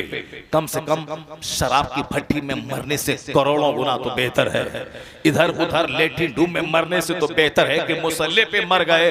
तो कयामत के दिन एक बख्शिश का सहारा तो इलाही, भट्टी में नहीं मरा हो, नमाज की चटाई पे मरा हो। जो मुसल्ले पे मर जाए, ईदगाह में मर जाए, जो मस्जिद में मर जाए, मालूम है अगर मस्जिद में जो मरा इधर मरा उधर, सीधे जन्नतुल फिरदौस में पहुंच जाए। बेशक सुभान अल्लाह। ऐसी मौत उसको कहां मिलेगी? ईदगाह में उसको मौत कहां मिलेगी? जो सारी जिंदगी झूठ में गुजारा, जो सारी जिंदगी शराब पीने में गुजारा, जो सारी जिंदगी जुआ सट्टा में गुजारा, जो रोजाना 5 नमाजें छोड़कर 5 गुनाह कबीरा, बड़ा गुनाह जैसे शराब पीना हराम, ज़िना करना हराम, सूद खाना हराम, उसी तरह नमाजें पंजगाना छोड़ना हराम, जो रोजाना सारी जिंदगी 25 साल तक 5 नमाजें छोड़ के करोड़ों गुनाह कबीरा का इर्तिकाब किया हो, वो क्या समझता है कि मुसल्ले पे मर जाए, ईदगाह में सजदा करते हुए मर जाए, तिलावत करते हुए मर जाए? नहीं मरेगा। जो किसी औरत के इश्क में मरा है वो मुसल्ले में कैसे मरेगा? जो दुनिया की चाहत में मरा है वो सजदागाह में कैसे मरेगा? सजदागाह में मरता है वो जो 15 साल की उम्र से 55 साल की उम्र तक सजदा करता रहा, अल्लाह ने कबूल किया, वह चौराहे पे ग़ीबत की महफिल में नहीं मरेगा, मस्जिद में सजदा करते हुए मर जाएगा। उसको मौत नसीब होगी जिन्होंने तहज्जुद की लज्जतें हासिल की, जिन्होंने इशराक और चाश्त की लज्जतें हासिल की, जिन्होंने नमाज अवाबिन की लज्जतें हासिल की, जिसने इस जवानी में कड़ाके की सर्दी में नहा के वुजू करके नमाज पढ़ा, जो जबरदस्त गर्मी में पसीने से शराबोर होने के बाद उसने वो नमाज अदा की हो, गर्मी का बहाना न बनाया हो। हम लोग ठहरे जल्दबाज, इसलिए हमें सब्र हमारी जिंदगी से रुखसत हो चुका है। है और सच्ची बात तो है कि आखिरत का महत्व हमारी निगाहों से घटता चला जा रहा है। वरना एक आदमी दुनिया की वजह से आखिरत के खरबों साल की जिंदगी को आग में डाल दे, ऐसा कभी नहीं होगा। इसलिए कयामत का चर्चा कुरान शरीफ में हर पेज में मौजूद है। आखिरत का चर्चा सबसे ज्यादा कुरान में मौजूद है। सूरह फातिहा के मालिक के यौमिद्दीन से लेकर बिनास तक आखिरी सूरत तक हर सूरत में आखिरत का चर्चा, यानी the world of here after, इस दुनिया के बाद जो दुनिया है उसका चर्चा। जरा देखिए, जो चर्चा कुरान में सबसे ज्यादा है उसी का वही चर्चा मस्जिदों में कम है, वही चर्चा तकरीर में कम है, वही चर्चा घर में माँ बाप की गुफ्तगू में कम है, वही चर्चा पड़ोसी की गुफ्तगू में कम है। किताब में आया है कि जब पहले सहाबा इकराम आपस में एक दूसरे से मिलते थे तो सूरह वल अस्र की तिलावत करते थे। वल अस्र इन्नल इंसान लफी खुस्र, महबूब के ज़माने की कसम के इंसान खसारे में, घाटे में है। इल्लल लज़ीना आमनू व अमिलुस सालिहात व तवासौ बिल हक़ व तवासौ बिस सब्र, यानी इस छोटी सी सूरत को पढ़कर सामने वाले को एक बात बताई जाती थी कि असल में कामयाबी दुनिया हासिल करना नहीं है, असल में कामयाबी ईमान और अच्छा अमल, उसी अच्छे अमल का पार्ट है एक दूसरे को नेकी की बात बताते रहना और सब्र की तलकीन करते रहना, खुद सब्र करना। चूंकि नेकी की बात बताने वाले को बेशुमार क्रिटिकल कंडीशन से गुजरना होगा, गाली सुननी होगी, जरूरत कभी मार खाना होगा, क्योंकि ये काम आसान नहीं है कि एक आदमी के दिल में अल्लाह का डर बिठाने के लिए जबरदस्त मिसालें दी जाती हैं, कभी तल्ख जुमले इस्तेमाल किए जाते हैं, और जो आदमी सर से लेके पांव तक गुनाहों का पुतला है वह तल्ख तनकीद अपने लिए बर्दाश्त नहीं कर पाता है। इसलिए आपने जो सुना है कि फलां वली को ज़बह कर दिया गया, फलां हक बात बताने वाले को पत्थर मार के हिलाक कर दिया गया, ये वही शरीर किस्म के लोग थे जिसको अपनी तनकीद अच्छी नहीं लगी और तनकीद करने, बुराई की तनकीद करने वालों की जान के दुश्मन बन गए, उसको मार दिया। मैदान महशर की गर्मी, वहशत, घबराहट, ये बच्चों को बयान कर रहा होगा ताकि बच्चा डीएम बनने के बाद काफिर ना हो जाए, बल्कि अपने दफ्तर में जब बैठे तो मुलाजमत के बारे में 50% सोचे और 50% कल अगर ऑफिस में मर गया, मरने के बाद जहां जाएगा उस दुनिया के बारे में 50% सोचे। जब इस दुनिया के पेट के बारे में वह मेहनत कर सकता है 15 घंटे रोजाना, तो कम से कम 2 घंटे टाइम निकालकर सजदा और तिलावत के लिए आखिरत का सामान कर ही सकता है। वो जिसके दिमाग में नौकरी का जुनून छा जाए वो 15 घंटे पढ़ता है, और जिसके दिमाग में जन्नत का जुनून छा जाए 5 वक्त की नमाज का वो तो तहज्जुद में भी उठेगा, इशरा भी पढ़ेगा, बेशक सुभान अल्लाह। और यहाँ 5 वक्त की नमाज पढ़ना बोझ आता है। क्यों? इसलिए कि हमने बच्चों को बता दिया है दुनिया बहुत बड़ी चीज है, मरने के बाद क्या होगा कौन जानता है। जरा एक हदीस सुन लें, जब बात छिड़ गई है तो उस हदीस पाक को सुन ही लें।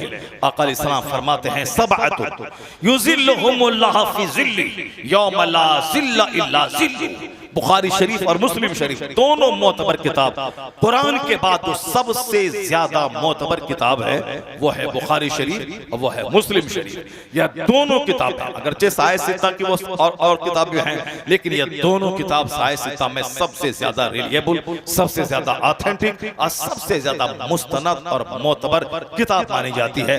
असहुल कुतुब बादल कुरान बुखारी, यानी तमाम किताबों में सबसे ज्यादा सही तरीन किताब कुरान के बाद अगर कोई है बुखारी है, और बास उलमा किराम के नजदीक सबसे सही तरीन किताब मुस्लिम शरीफ है। यह दोनों रवाहु शेखान जहां कहा जाए समझ लें, इमाम बुखारी इमाम मुस्लिम दोनों ने रिवायत की है और दोनों मई हदीस पाक मरवी है। जरा गौर से उस हदीस पाक को आप सुन लें।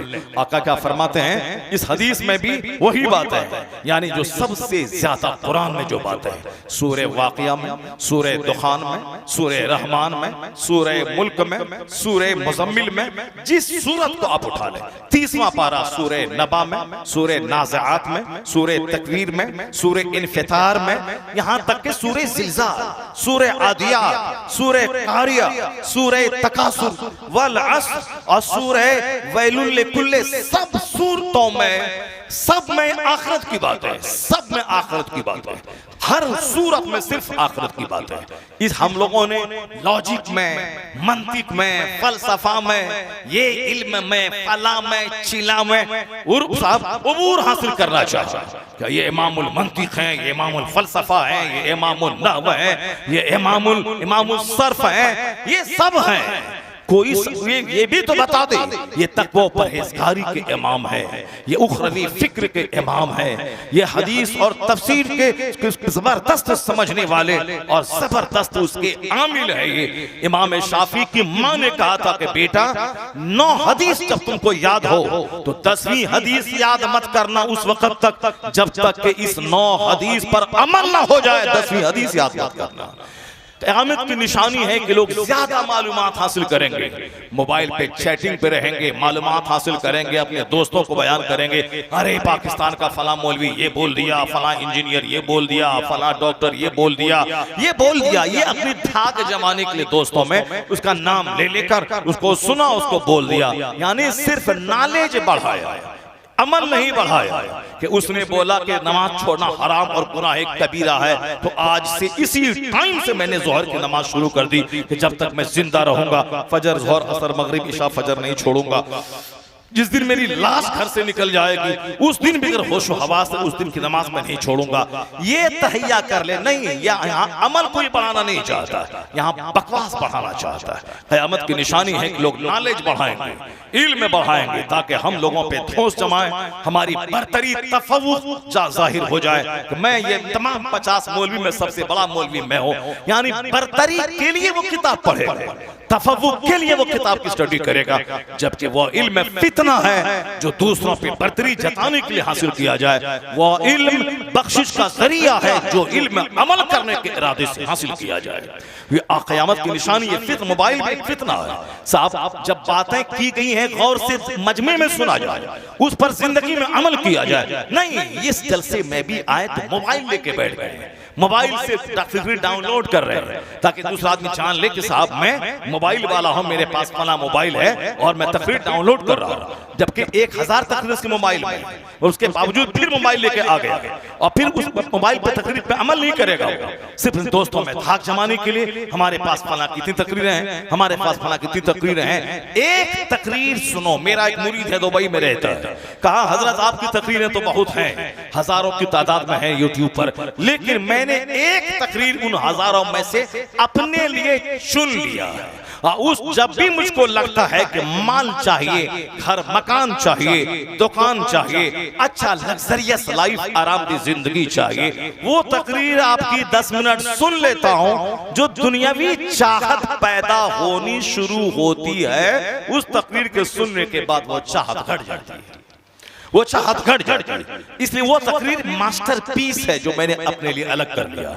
इस तकरीर से मुझको जिंदगी मिलती है, इस तकरीर से मुझको रोशनी मिलती है, इस तकरीर से मेरे दिल से दुनियावी ख्वाहिशात का जनाजा निकलता है, मुझको उखरवी फिक्र मिलती है। तकरीरें तो डेली होती है, लेकिन एक को उन्होंने अपने लिए चुन लिया।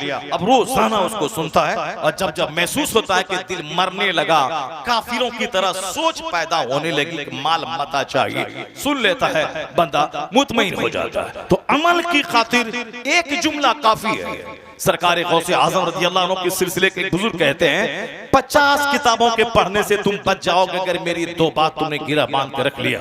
उन्होंने कहा था एक बात हमेशा दिमाग में बांध ले कि कोई दुनिया का आराम जन्नत से बढ़कर नहीं है। पूरी दुनिया में कहीं सोने चांदी का मकान नहीं मिलेगा, कोई बंदा नहीं। आज एलन मस्क जो दुनिया का सबसे बड़ा मालदार है उसके पास भी सोने का घर नहीं है। बिल गेट्स जो दुनिया का सबसे बड़ा मालदार कल था उसके पास भी चांदी का घर नहीं है। ट्रंप जो अमेरिका का प्रेसिडेंट है ये भी बहुत बड़ा मालदार है, बहुत बड़ा बिजनेसमैन दुनिया का है, जिस तरह एलन मस्क है, बिल गेट्स है। ये इन सारे लोगों की सूची में एक नाम ट्रंप का भी आता है, लेकिन उसके पास भी सोने और चांदी का घर नहीं है।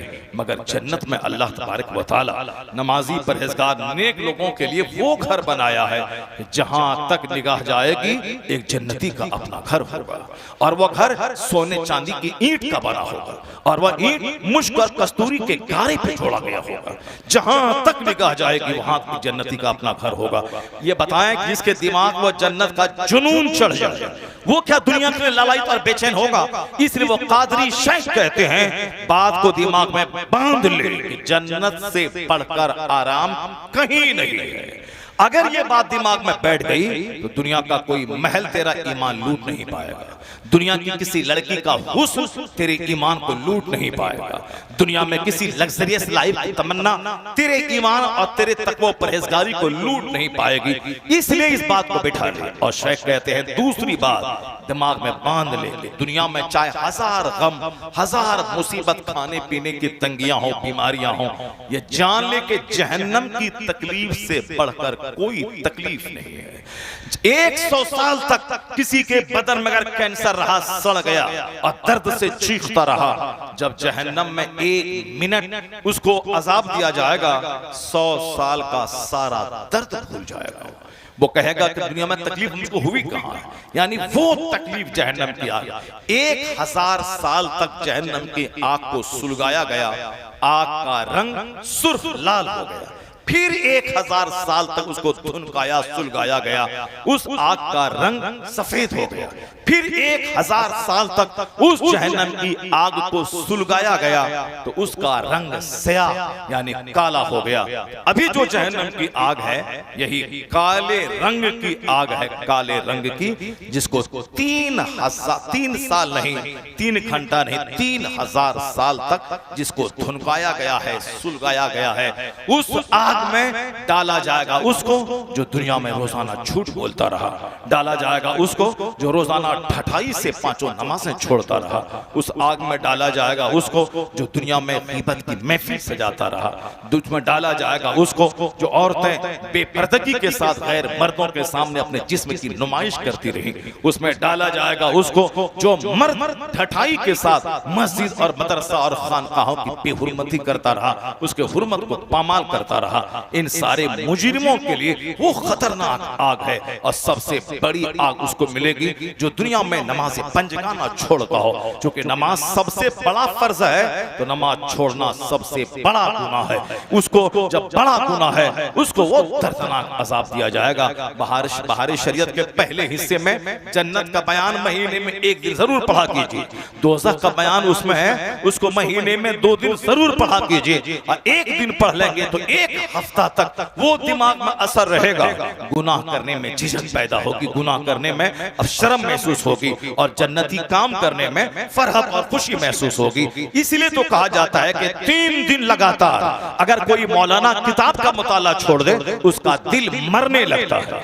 जैसे जमीन पे पानी पाना बंद हो जाए, जमीन मर जाती है, और उसको दोबारा जिंदा करने के लिए उसमें पानी की जरूरत होती है। चाहे तो फीटर मशीन से पानी डालें या आसमान से पानी गिरे तब वह जमीन जिंदा होती है, उसमें फसल पैदा होती है। उसी तरह जो आदमी किताब नहीं पढ़ता या आलिम की सोहबत में नहीं रहता उसका दिल मर जाता है, उसका चेहरा सूख जाता है, वो जाहिलों काफिरों की तरह बातें करने लगता है। कौन खुदा, कैसा खुदा, कैसी आखिरत, अभी दुनिया चाहिए, रब्बना आतिना फिर दुनिया हसना, इस दुनिया में हंसना है पहले फिर आखिरत का हंसना है। यानी ये हसना को हंसना कहता है और दुनिया को प्रायोरिटी और उसको तरजीह देता है।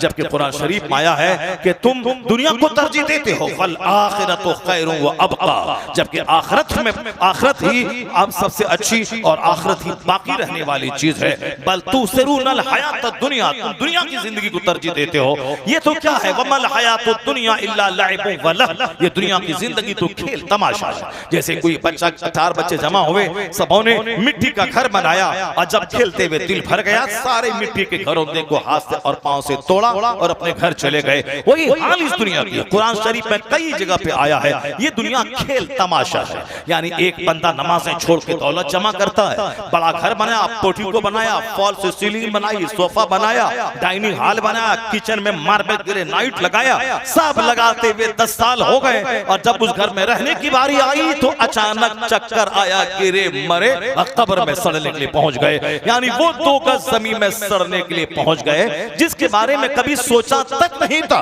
और वो घर बनाया जिस घर के बनाने में हजारों नमाजें कज़ा हुई, जिसमें करोड़ों गुना छूट के नमाज छोड़ने के किए गए। अब वो घर दूसरों के लिए छोड़ करके अपने लिए उस घर में चले गए जो कीड़ों और मकड़ों का घर है। उससे बड़ा अहमक और नादान, यही नादानी सारे लोग कर रहे हैं। दुनिया के अक्सर लोग यही नादानी कर रहे हैं। अब जरा सुनिए वो हदीस पाक, सबअतुन युज़िल्लुहुमुल्लाहु फी ज़िल्लिही यौम ला ज़िल्ला इल्ला ज़िल्लुहु, बुखारी और मुस्लिम दोनों में ये हदीस पाक आया है। हदीस पाक में कि क़यामत की वहशतनाक घबराहट गर्मी, एक दिन जहां का 50,000 साल के बराबर होगा, वहां कोई दरख्त नहीं होगा। आज ईद के दिन मैंने कल देखा, तकरीर थोड़ी सी लंबी हुई, लंबी मेरे हिसाब से नहीं मगर लोगों के हिसाब से थोड़ी सी लंबी हुई, तो लोग घबरा गए, कोई भाग के दीवार की तरफ चले गए और जबरदस्त गर्मी थी। मैं हालांकि धूप में पसीने में शराबोर, लंबा जुब्बा भी है, जैकेट भी है, फिर उसके बाद धूप में है, अगर साए की जगह थी खड़े होने की, मगर मैंने लोगों को देखा सारे लोग धूप में, इसलिए मैं भी उस मेंबर के अंदर से निकल करके मैं भी धूप में आ गया ताकि मैं आपके साथ शरीक हो जाऊं। आप ये ना समझें कि हजरत तो आराम से हवा ले रहे हैं और अंदर में हैं और हम लोग धूप में जल रहे हैं। हजरत को क्या हमारी तकलीफ का क्या अंदाजा है। मैं उनसे ज्यादा तकलीफ में था, क्योंकि मेरे अंदर में बेनियान है, फिर लंबा जुब्बा है, फिर उसके बाद जैकेट मोटी सदरी है, फिर बोलने की गर्मी है, फिर धूप की गर्मी है। ये 4, 5, 6 गर्मियां मेरे साथ थी। उनके साथ तो सिर्फ धूप की गर्मी थी, मेरे साथ 4, 5 गर्मियां थी। मैंने देखा उसके बावजूद कुछ लोग थे जो दीवार तलाश कर रहे थे, कहीं मिले कि थोड़ा सा सोचा, तकरीर सुने, खुतबा सुने, मगर दीवार के साए में बैठ के सुने। जरा गौर करेंगे, यहाँ 5 मिनट बोझ है। क़यामत का एक दिन 50,000 साल के बराबर होगा। उस दिन कोई दरख्त का साया नहीं होगा, तमाम जमीन के दरख्तों को परपट मैदान कर दिया जाएगा, जमीनी और हमवार सारी जमीन को समतल बना दिया जाएगा, समंदर के पानी में आग लगा दी जाएगी, समंदर के पानी को बहा दिया जाएगा। कुरान शरीफ में आया है वैसल बिहार और सुजरत, वैसल बिहार और फुजरत, जब समंदर के पानी को सुलगा दिया जाए, पानी को सुलगा दिया जाएगा। समंदर में भी लगती है आग, ये आग उसी आग की कहानी है जिस क़यामत के दिन उस समंदर में आग लगा दी जाएगी। लोग कहते हैं पानी आग ये दोनों में कैसा संबंध है समंदर में लगती है आग और समंदर के पानी को बहा दिया जाएगा। जैसे सैलाब आता, मुझसे आपसे ज्यादा मैं नहीं समझ पाऊंगा, पूरे बारसोई का पूरा इलाका, गांव का गांव सब पानी के अंदर डूब जाता है। आया सैलाब, जोरदार बांध टूटा, गांव का गांव डूबा, फिर उसके बाद 2 दिन के बाद पानी घटा, लोगों ने इत्मीनान की सांस ली। आपसे ज्यादा सैलाब की मुसीबत को कौन समझ सकता है। उस वक्त बंदों के घर में साहब लाशें गुजर रही हैं, सांप घर में आ रहे हैं, जान बचाने के लिए बंदा दरख्त की टहनी को पकड़ा हुआ है, दरख्त की टहनी पे ऊपर में जब सांप रहता होगा, नीचे पानी, ऊपर सांप, अब क्या दिल पे गुजरता होगा। इसी तरह के दिन गुजरते हैं उस जमाने में, और मगर ये दिन 2 दिन 3 दिन 4 दिन रहते हैं, उसके बाद फिर फजा नॉर्मल हो जाती है। लेकिन वो 50,000 साल के बराबर, 50 साल में काना मिक़दारुहु 50,000 सना, यानी जिस दिन की मिक़दार 50,000 साल के बराबर होगी, उस दिन कोई दरख्त का साया नहीं होगा कि दरख्त के साए में लोग छुपा दे। सवानेज़े पे आफताब, यानी बिल्कुल सर पे आफताब होगा। अभी आफताब कितनी दूरी पे है इसी का अंदाजा आप लगा लें कि यह जमीन जिस पर हम लोग रहते हैं, इस जमीन से 13 लाख गुना बड़ा है यह सूरज, 13 लाख गुना, 13 गुना नहीं, 13,000 गुना नहीं, 13 लाख गुना बड़ा है ये सूरज, जो बिल्कुल फुटबॉल और गेंद की तरह लगता है आसमान में। 13 लाख गुना, ये आज के वैज्ञानिक कहते हैं, साइंसदान कहते हैं। और फिर हमारे बुजुर्गों ने जो किताबों में लिखा है, इमाम गज़ाली ने और दूसरे मुफक्किरीन ने, वो ये लिखा है कि आसमान का सूरज जमीन के मुकाबले में बहुत बड़ा है, बहुत बड़ा है, कई गुना ज्यादा बड़ा है।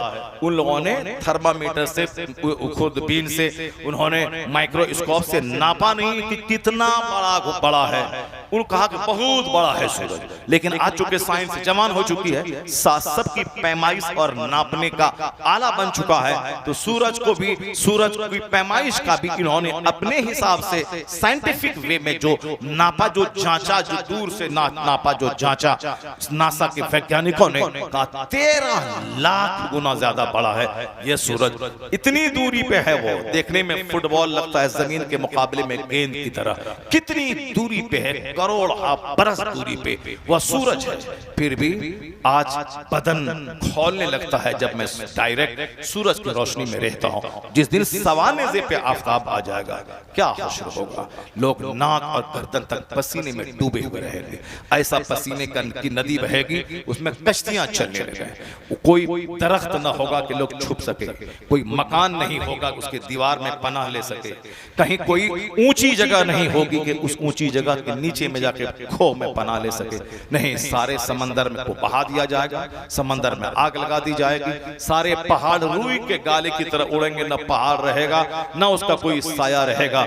यौम तकूनुन नास कल फराशिल मबसूस व तकूनुल जिबालु कल इहनिल मनफूश, यानी ये पहाड़ जैसे कोई रूई को धुनने वाला धुनिया जब रूई को धुनता है लिहाफ बनाने के लिए तो रूई का गाला उड़ता है, उसी तरह सारे पहाड़, हिमालय पहाड़, माउंट एवरेस्ट से लेकर दुनिया की जितनी भी माउंटेन है सब रूई के गाले की तरह उड़ेंगे।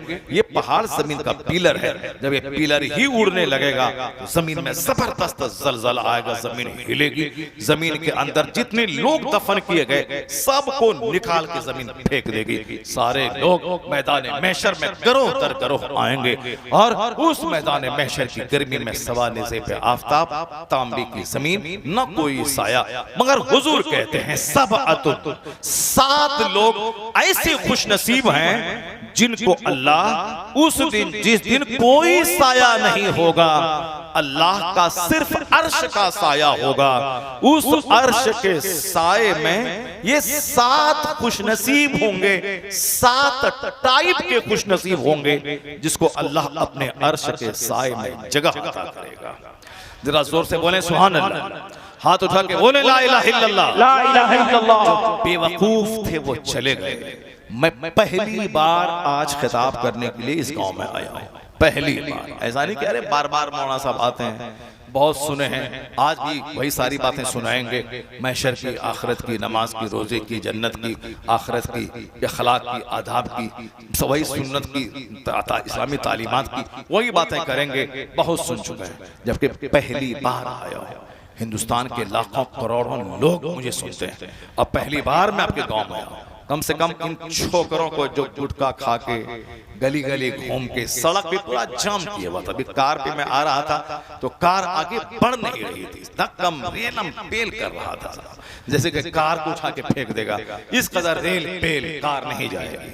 और अभी जब वहां से आया खाना खाने के बाद पूरा मतला साफ हो चुका था, साफ रास्ता पूरा साफ हो चुका था, वह धक्कम रेलम पेल सब खत्म हो चुका था। बस एक वक्ती जुनून रहता है, वह लोग अगर दीन सीख लेते, सिर्फ आज की तकरीर सुन लेते वो और कोई तकरीर नहीं सुनते, अगर दिल से सुन लेते तो मुझको यकीन है कि उसके जाहिर और बातिन का जोग्राफिया बदल जाता। नहीं 100%, 50% जरूर उसका दिमाग का तार तो हिल ही जाता। वो मास्टर भी बनेगा, जन्नती भी बनेगा, वो डॉक्टर भी बनेगा, जन्नती भी बनेगा, वो इंजीनियर बनेगा, जन्नती बनेगा।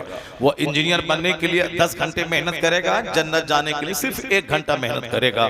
तो दुनिया में इंजीनियर बन के अच्छा खाएगा पिएगा और 1 घंटा सिर्फ नमाज के लिए टाइम निकालेगा, जैसे सांस का रिश्ता टूटा फौरन सोने चांदी के घर जन्नत में पहुंच जाएगा। तो अक्लमंद वो है जो दुनिया में भीख मांगेगा नहीं, जो सिनेमा देखेगा वो भीख मांगेगा, बाप से भीख मांगेगा, समाज वाले से भीख मांगेगा, जो बाप की जमीन बेच के पैसा भेजता है, वो आईएएस की तैयारी के नाम पे कोटा में, भोपाल में, दिल्ली में मस्ती कर रहा है और सारी जमीन भी बेचवा दिया, उसके बाद भीख मांगेगा सच रिश्तेदार से, फला से 1 कट्ठा जो घर बेच करके 10 लाख रुपए दे देगा किसी को कि नौकरी हमको दे दो, चपरासी की नौकरी, 4th ग्रेड की नौकरी ही मिल जाए कम से कम, यानी चपरासी बनने को तैयार है। जो मेहनत करके आईएएस ऑफिसर बनना था, मेहनत करके जिसको आईपीएस बनना था, ये चपरासी बनने के लिए मकान बेचकर 10 लाख रुपए दे रहा है कि चपरासी की नौकरी मिल जाए। जाहिर सी बात है जो नहीं पढ़ेगा नहीं लिखेगा वो तो चपरासी पर ही इत्तफा करेगा, चपरासी बन जाए, कहीं दिल्ली पंजाब में रात में चौकीदारी करने वाली नौकरी मिल जाए। जमींदार का बेटा चौकीदारी करने के दिल्ली में जा रहा है, वहां साहब सीमेंट और गिट्टी की दुकान में वो ठेला लेके खड़ा है ताकि कोई आए, ग्राहक आए, 10 बोरा बोरा सीमेंट चाहिए, हाँ जी फला मंसूर ये 10 बोरा सीमेंट लो, फला सेक्टर नंबर 19 के गली नंबर 18 मकान नंबर 124 में ये सारा सीमेंट और रेती और बालू पहुंचा दो। जो नहीं पढ़ेगा लिखेगा वो वही करेगा और क्या करेगा। तो अब जो नहीं सुनेगा, तकरीर नहीं सुनेगा, नमाज नहीं पढ़ेगा, यहाँ तो रेती ढोएगा, मरने के बाद कहाँ हशर होगा इनका वो तो अल्लाह को मालूम है। मगर जो खुशनसीब अर्श के साए में रहेंगे उसका जिक्र मुस्तफा ने किया है। पहला शख्स जिसका जिक्र हुजूर ने किया है कि क़यामत में कोई साया नहीं सिवाय अल्लाह के अर्श के साए के। उस वहशतनाक गर्मी, खतरनाक गर्मी में अर्श इलाही के साए में पहला शख्स वो रहेगा जिसको कहा गया है मलिकुन आदिल, यानी बादशाह आदिल, इंसाफ करने वाला राजा, इंसाफ करने वाला बादशाह। ऐसा नहीं कि वो रुमेश और मकेश और उकेश नहीं, जहां अमल की फजीलतें आती हैं, अमल की, सजदे की, तकवा की, इशराक की, चाशते की, इसका मतलब है कि उसके पास ईमान है। ईमान के साथ जो अमल है उस अमल की कीमत है। बाकी जैसे कोई नबी की तौहीन किया इस्लाम से निकल गया, अल्लाह की तौहीन की इस्लाम से निकल गया, कोई बोला नमाज पढ़ना जरूरी नहीं है वो काफिर हो गया, इस्लाम से निकल गया। जो इस्लाम से निकल गया अब तो वह चाहे 1 खरब रुपये की मस्जिद बना दे, कौड़ी के 3, कोई वैल्यू उसका नहीं है, क्योंकि उसी नेकी का महत्व है जो ईमान की हालत में किया जाए। हुजूर फरमाते इत्तकुन नार वलो बिशिक्की तमरा, अपने आप को जहन्नम की आग से बचाओ चाहे एक खजूर के बदले में क्यों न हो। दुनिया में साहिब ईमान एक खजूर खिला के किसी को इफ्तार करवा दे, यही खजूर पहाड़ बराबर नेकी लेकर के आखिरत में आ जाएगी उनके लिए जो ईमान की हालत में मर गए। इसलिए सुन्नी ईमान पे जोर देता है। अगर कोई ईमान लेके मर गया, अमल थोड़ा कमजोर है, तो दुनिया में उसका बेटा, भतीजा, पोता, उनका मुरीद, उनका शागिर्द, ये जो लाखों लाख हजारों हजार खत्म कुरान करते हैं, नहीं तो कम से कम 3 बार को लला अहद को ये पढ़ दे, इसका सवाब उसको मिलेगा। धीरे धीरे उनकी मंजिलें आसान होती चली जाएंगी। लेकिन अगर कोई दुनिया ही में कुफ्र बक के चला गया, यानी हुजूर के बारे में ऐसा अकीदा रख लिया जो नहीं रखना चाहिए, हुजूर को पीठ के पीछे की खबर नहीं है, बदन पर मक्खी नहीं भगा सकते हैं, माअज़ल्लाह, वो तो एक मामूली इंसान की तरह है, माअज़ल्लाह। या ये बोला कि अल्लाह झूठ बोल सकता है, माअज़ल्लाह। या ये बोला कि क़यामत में क्या होगा नहीं होगा कौन देखा है, होगा कि नहीं होगा, काफिर हो गया वो। आंख बंद करके विश्वास करना होगा जैसे अभी रात है, इससे ज्यादा फैक्ट है कि क़यामत कायम होगी, हिसाब किताब होगा। मैं पैदा हुआ हूं, दुनिया में हूं, जिस तरह मेरी मौत की खबर हमको और आपको नहीं है, मगर मौत है, ये फैक्ट है। उसी तरह क़यामत के दिन अदल का तराजू कायम होगा जिस पे नेकी और बदी तौली जाएगी। पुल सिरात पे 500 साल की मसाफत के बराबर राह है, उस रास्ते पे गुजरा जाएगा। वहां महशर की गर्मी में हल्क कट के जैसे बाहर आ रहा हो, एक कतरा पानी पे बंदा तरसेगा। हौज़े कौसर का जाम अगर बंदा एक बार पी लिया तो फिर कभी वो प्यास उसको नहीं लगेगी। उसको वो हौज़े कौसर का जाम किसको पिलाया जाएगा? किसी गद्दार को नहीं पिलाया जाएगा जो सलातो सलाम फातिहा दुरूद से चिढ़ने वाला होगा, जो जिंदगी में या नबी सलामो अलैह पढ़ा होगा, काबे के बदरुद तुम पे करोड़ों दुरूद पढ़ा होगा, मदीने पाक सरकार अलैहिस्सलाम के रोज़े पाक पे जाके दुरूद पढ़ा होगा, दूर नजदीक से पढ़ा होगा, और ये अकीदा करते हुए कि दूर और नजदीक के सुनने वाले वो कौन? काने लाले करामत पे लाखों सलाम, जो हुजूर को साहिब इख्तियार जानता होगा, अल्लाह का महबूब समझता होगा, महबूब परवरदिगार जानता होगा, नवासे तखलीक के कायनात समझता होगा, फिर उस मुस्तफा के हाथ से हौज़े कौसर का जाम पिएगा। अगर एक बार जाम पी लिया तो फिर प्यास नहीं लगेगी कि दोबारा हम पी लें। वो जाम पीने के लिए दुनिया में सच्ची मोहब्बत मुस्तफा से करनी होगी। तो जो बोला कि नमाज जरूरी नहीं, काफिर हो गया। जो बोला रोजा रखना जरूरी नहीं, वो काफिर हो गया। जो बोला कि हज करना जरूरी नहीं है, वो काफिर हो गया। हज फर्ज है। 5 बेसिक फराइज में से, बुनियाद में से एक बुनियाद नमाज, एक बुनियाद रोजा, एक बुनियाद हज, एक बुनियाद ज़कात, और सबसे बड़ी बुनियाद वह तौहीद है, शहादत है कि अल्लाह एक है, पैगंबर आज़म अलैहिस्सलाम मोहम्मद अरबी इस्लाम हमारे पैगंबर है। ये 5 पिलर पे ही इस्लाम की बिल्डिंग खड़ी होती है। अगर कोई इसमें किसी एक का इनकार कर गया, नमाज पढ़ेंगे, ज़कात फर्ज नहीं है, नहीं देंगे, काफिर हो गया। सिद्दीक़ अकबर ने उससे जिहाद किया था, जिन्होंने कहा था मैं नमाज तो पढ़ूंगा मगर ज़कात नहीं दूंगा। सिद्दीक़ अकबर ने कहा था मैं उस वक्त तक तुझसे जिहाद करूंगा जब तक कि हुजूर के जमाने में एक ऊंट की रस्सी जो बतौर ज़कात ली जाती थी, आज जब तक वो मैं कलेक्शन नहीं कर लूं उस वक्त तक मैं तुझसे जिहाद करता रहूंगा। लोगों ने कहा था कि सिद्दीक अकबर ने जिहाद का ऐलान किया, मगर बाद में जिन लोगों ने उसको बुरा समझा था, बाद में जब लोगों का सीना कुशा था वह लोग समझ गए सिद्दीक का सीना अल्लाह ने खोल दिया था। जहां नजर दूसरे की नहीं गई थी वहां अबू बकर की नजर गई थी, क्योंकि अगर आज सुस्ती कर लिया होता, उनके खिलाफ जिहाद नहीं होता, यह फितना क़यामत तक चलता रहता। कोई बोलता ज़कात देंगे, रोजा नहीं रखेंगे, कोई बोलता रोजा रखेंगे, हज नहीं करेंगे, कोई बोलता हज करेंगे, नमाज नहीं पढ़ेंगे, कोई बोलता ज़ोहर पढ़ेंगे, फजर नहीं पढ़ेंगे। एक बेलगाम फितना तो दुनिया में कायम हो गया होता। लेकिन आज कोई बोलने वाला ये नहीं है कि मैं नमाज पढ़ूंगा, ज़कात नहीं दूंगा। क्यों? इस फितने की कमर सिद्दीक अकबर ने तोड़ दी। अब क़यामत तक इस फितने को दफन कर दिया। अब कोई दूसरा करो जन्म नहीं लेगा जो कहे कि मैं एक फर्ज अदा करूंगा, दूसरा नहीं करूंगा। पहला शख्स मलिकुल आदिल, यानी जो बादशाह इंसाफ करेगा, जो मोमिन बादशाह जो इंसाफ करेगा, नहीं देखेगा कि मेरा बेटा है, मेरा दामाद है, मेरा भतीजा है। यह काम चूंकि बहुत मुश्किल है कि बेटा जुर्म किया हो, उस बेटे को सजा दिलवा दे, ये कोई अल्लाह रसूल से सच्ची मोहब्बत करने वाला बाप ही ऐसा कर सकता है।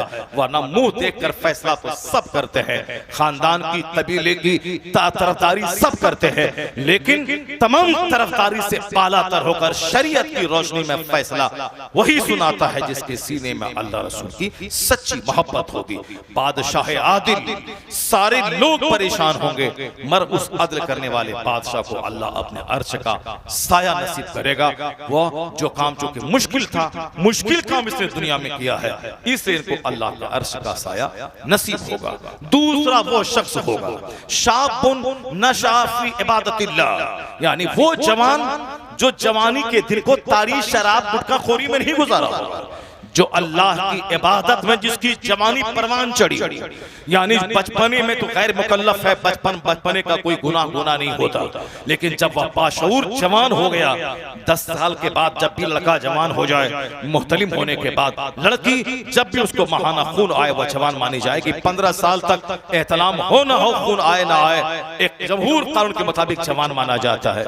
उसके बाद से उस पर नमाज फर्ज है, शरीयत के कवानीन उसकी तरफ मुतवज्जे हो गए, और उस वक्त अब वह जवान नेकी के साए में परवान चढ़ता रहा, सजदे में, तिलावत में, इबादत में, शर्म और हया में, यानी जवान होता रहा सजदे के साए में, नेकी के साए में, नेक लोगों की सुहबतों के साए में।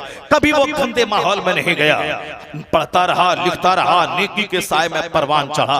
वो जवान जो जवानी जब तलश में, आंखबाजी में, या झूठे इश्क में, या इधर उधर लंतरानी में नहीं गुजारा, जो इबादतों के साए में, जबकि जवानी में सीने में ख्वाहिशात की आग लगी रहती है, ये भी कर ले, वो भी कर ले, ताड़ी पी ले, शराब पी ले, बुढ़ापे में तो नमाज पढ़ना ही है, तो जवानी है, जवानी दीवानी है, दीवानी में कुछ कर ले। लेकिन वो समझदार नौजवान का नहीं, जवानी दीवानी, बुढ़ापे में, बुढ़ापा अगर मौका नहीं दिया, जिंदगी ने वफा नहीं की, कल ही अगर मर गए तो फिर कौन सा बुढ़ापा। इसलिए अभी जो जवान हुआ इबादतों के साए में, अल्लाह क़यामत के दिन अपने अर्श का साया उसको अता फरमाएगा। रजुल, एक वो शख्स है, तीसरा वो शख्स जिसका दिल इतना सुथरा हो, फजर पढ़ने के बाद खेत में गया, कॉलेज में गया, कारखाने दफ्तर में गया, लेकिन दिल उसका लटका हुआ है मस्जिद में। जोहर का वक्त आएगा, दौड़ कर मस्जिद जा रहा है, फिर जोहर पढ़ा, फिर काम पे गया, मगर दिल मस्जिद में लटका हुआ है कि असर पढ़ने मस्जिद जा रहा है, फिर असर पढ़ा, बाजार गया, सब्जी खरीदनी है, बाल बच्चों का सामान खरीदना है, मगर जल्दी जल्दी खरीदे, ताकि अच्छा आदमी वो है जो बाजार लेट से जाए और जल्दी से बाजार से निकल जाए। अब बुरा आदमी है जो सबसे पहले जाए और घूमता रहे गुटखा खा के, और सबसे लास्ट में बाजार का मजा लेके आए। सबसे बुरा आदमी है वो जो बाजार पहले जाए और सबसे लास्ट में आए, और सबसे अच्छा आदमी है वो जो आखिर में जाए और सबसे पहले बाजार से निकल जाए, और सबसे अच्छा आदमी है वो जो मस्जिद सबसे सबसे पहले जाए और सबसे आखिर में आए, और सबसे बुरा आदमी वो जल्दी से आखिर में जाए, चोंच मारे और जल्दी से भाग जाए। अहब्बुल बिलाद इल्लल्लाह मसाजिदुहा व अबग़ज़ुल बिलाद इल्लल्लाह अस्वाक़ुहा। The dearest places near Allah are मसाजिद, प्लेसेस ऑफ वर्शिप। सबसे ज्यादा डियरेस्ट पसंदीदा जगह अल्लाह के नजदीक मस्जिद है, जहां आदमी जाके अल्लाह अल्लाह करने के लिए कुछ देर तक बैठे कि मेरा वक्त कुछ मस्जिद में गुजरे। तो जिसका दिल मस्जिद में लटका हुआ हो, ईशा पढ़ के सोया मगर दिल लटका हुआ है मस्जिद में कि फजर का टाइम हो, मैं उठूं और मस्जिद में चला जाऊं सजदा करूं, तो करजुल क़ल्बुहु मुअल्लक़ुन बिल मसाजिद, यानी जिसका दिल मस्जिद में लटका हुआ हो, अल्लाह क़यामत के दिन अपने अर्श के साए में उसको जगह अता फरमाएगा। ये चार बातें अपने मलिकुन आदिल, यानी जो इंसाफ करने वाला बादशाह, समाज का मुंह देखी पंचायती करने वाला, ना हक के बावजूद उसके फेवर में फैसला सुना दिया गया जालिम को। ये इंसाफ समझ ले कि जिस तरह जालिम बादशाह को जहन्नम में सबसे पहले डाला जाएगा, उसी तरह गांव समाज में जो चौधराहट और नेतागिरी करते हैं, अगर ये भी मुंह देख के फैसला किया और पैसा लेके और दही और अंडा खाने के शौक में गलत फैसला सुना दिया, तो इसका भी हश्र जालिम बादशाह के साथ होगा। मलिकुन आदिल, वह जवान जिसकी जवानी अल्लाह की इबादतों के साए में गुजरी हो, वो शख्स जिसका दिल मस्जिद में लटका हुआ हो। चौथा शख्स वो है कौन? चौथा शख्स वो है रजुल दअतहु इम्राअतुन ज़ातु मनसबिय्य व जमाल, यानी खूबसूरत औरत। वो कटिहार में जो तवाइफ लोग सड़ी हुई औरतें रहती हैं, जो लिपस्टिक लगा के फैशन करके उसके कोठे पे सड़ा हुआ आदमी कैंसर एड्स के लिए जाता है, वो सड़ी हुई औरत नहीं। हदीस में आया है ऊंचे खानदान की हुस्नो जमाल वाली खूबसूरत औरत, ये सड़ी हुई औरत नहीं जिसका अंग अंग सड़ा हुआ है, जिसने दर्जनों सैकड़ों मर्दों के साथ मुकाला करी होगी और चेहरे की बदसूरती छुपाने के लिए वक्ती आर्जी उन्होंने मेकअप कर लिया होगा ताकि किसी सड़े हुए आदमी की नजर उसके चेहरे पे पड़े, वो लपक के जाए। सड़ा हुआ सड़ी हुई दोनों कैंसर और एड्स जैसे खतरनाक बीमारी से पीड़ित दुनिया में एड्स यही ज़िना और गैर फितरी जिनसी अमल के नतीजे में खतरनाक बीमारी हुई है, वो नहीं। ऊंचे खानदान की जिसका पेशा कर इस मत फरोशी जिसका पेशा नहीं है, जो अपने महल में रहती है, खूबसूरत है, जिसका कोई पेशा इस्मत फरोशी नहीं है, मगर ये ऊंचे खानदान की औरत अगर कभी किसी मर्द को दावत ज़िना दे दे, ऊंचे खानदान की खूबसूरत औरत, चाहे अपने घर के नौकर हो या उनके घर में आने जाने वाले कजिन हो या कोई भी आदमी हो, वो सर से लेके पांव तक वह गुनाह नहीं करती, आदत नहीं है, लेकिन बदन में ख्वाहिश पैदा हुई और उन्होंने ऑफर किया किसी नौजवान को कि मैं खूबसूरत ऊंचे खानदान की बड़े खानदान की औरत, मैं तुमको ऑफर देती हूँ कि तुम मेरे साथ आओ मिलो, लेकिन वह नौजवान कहते नहीं नहीं नहीं, ला मैं ऐसा नहीं करूंगा, इन्नी अखाफुल्लाह, मैं अल्लाह से डरता हूं, मैं ऐसा नहीं करूंगा। तो जो काम करोड़ों में कोई नहीं करेगा कि ऊंचे खानदान की खूबसूरत औरत दावत ज़िना दे और बंदा कहे कि हम अल्लाह से डरते हैं, ये काम चूंकि करोड़ों में कोई करेगा, इसलिए अल्लाह क़यामत के दिन अपने अर्श के साए में उस नौजवान को जगह अता फरमाएगा। अब 3 बातें रह गई, अब अगले साल बताएंगे। अल्लाह तबारक व तआला हमको और आपको सबों को दीनी मजलिसों में आने, दीनी मजलिसों से फैसला होने की तौफीक अता फरमाए, आमीन। व आखिरु दअवाना अल्हम्दुलिल्लाहि रब्बिल आलमीन। मुस्तफ़ा जाने रह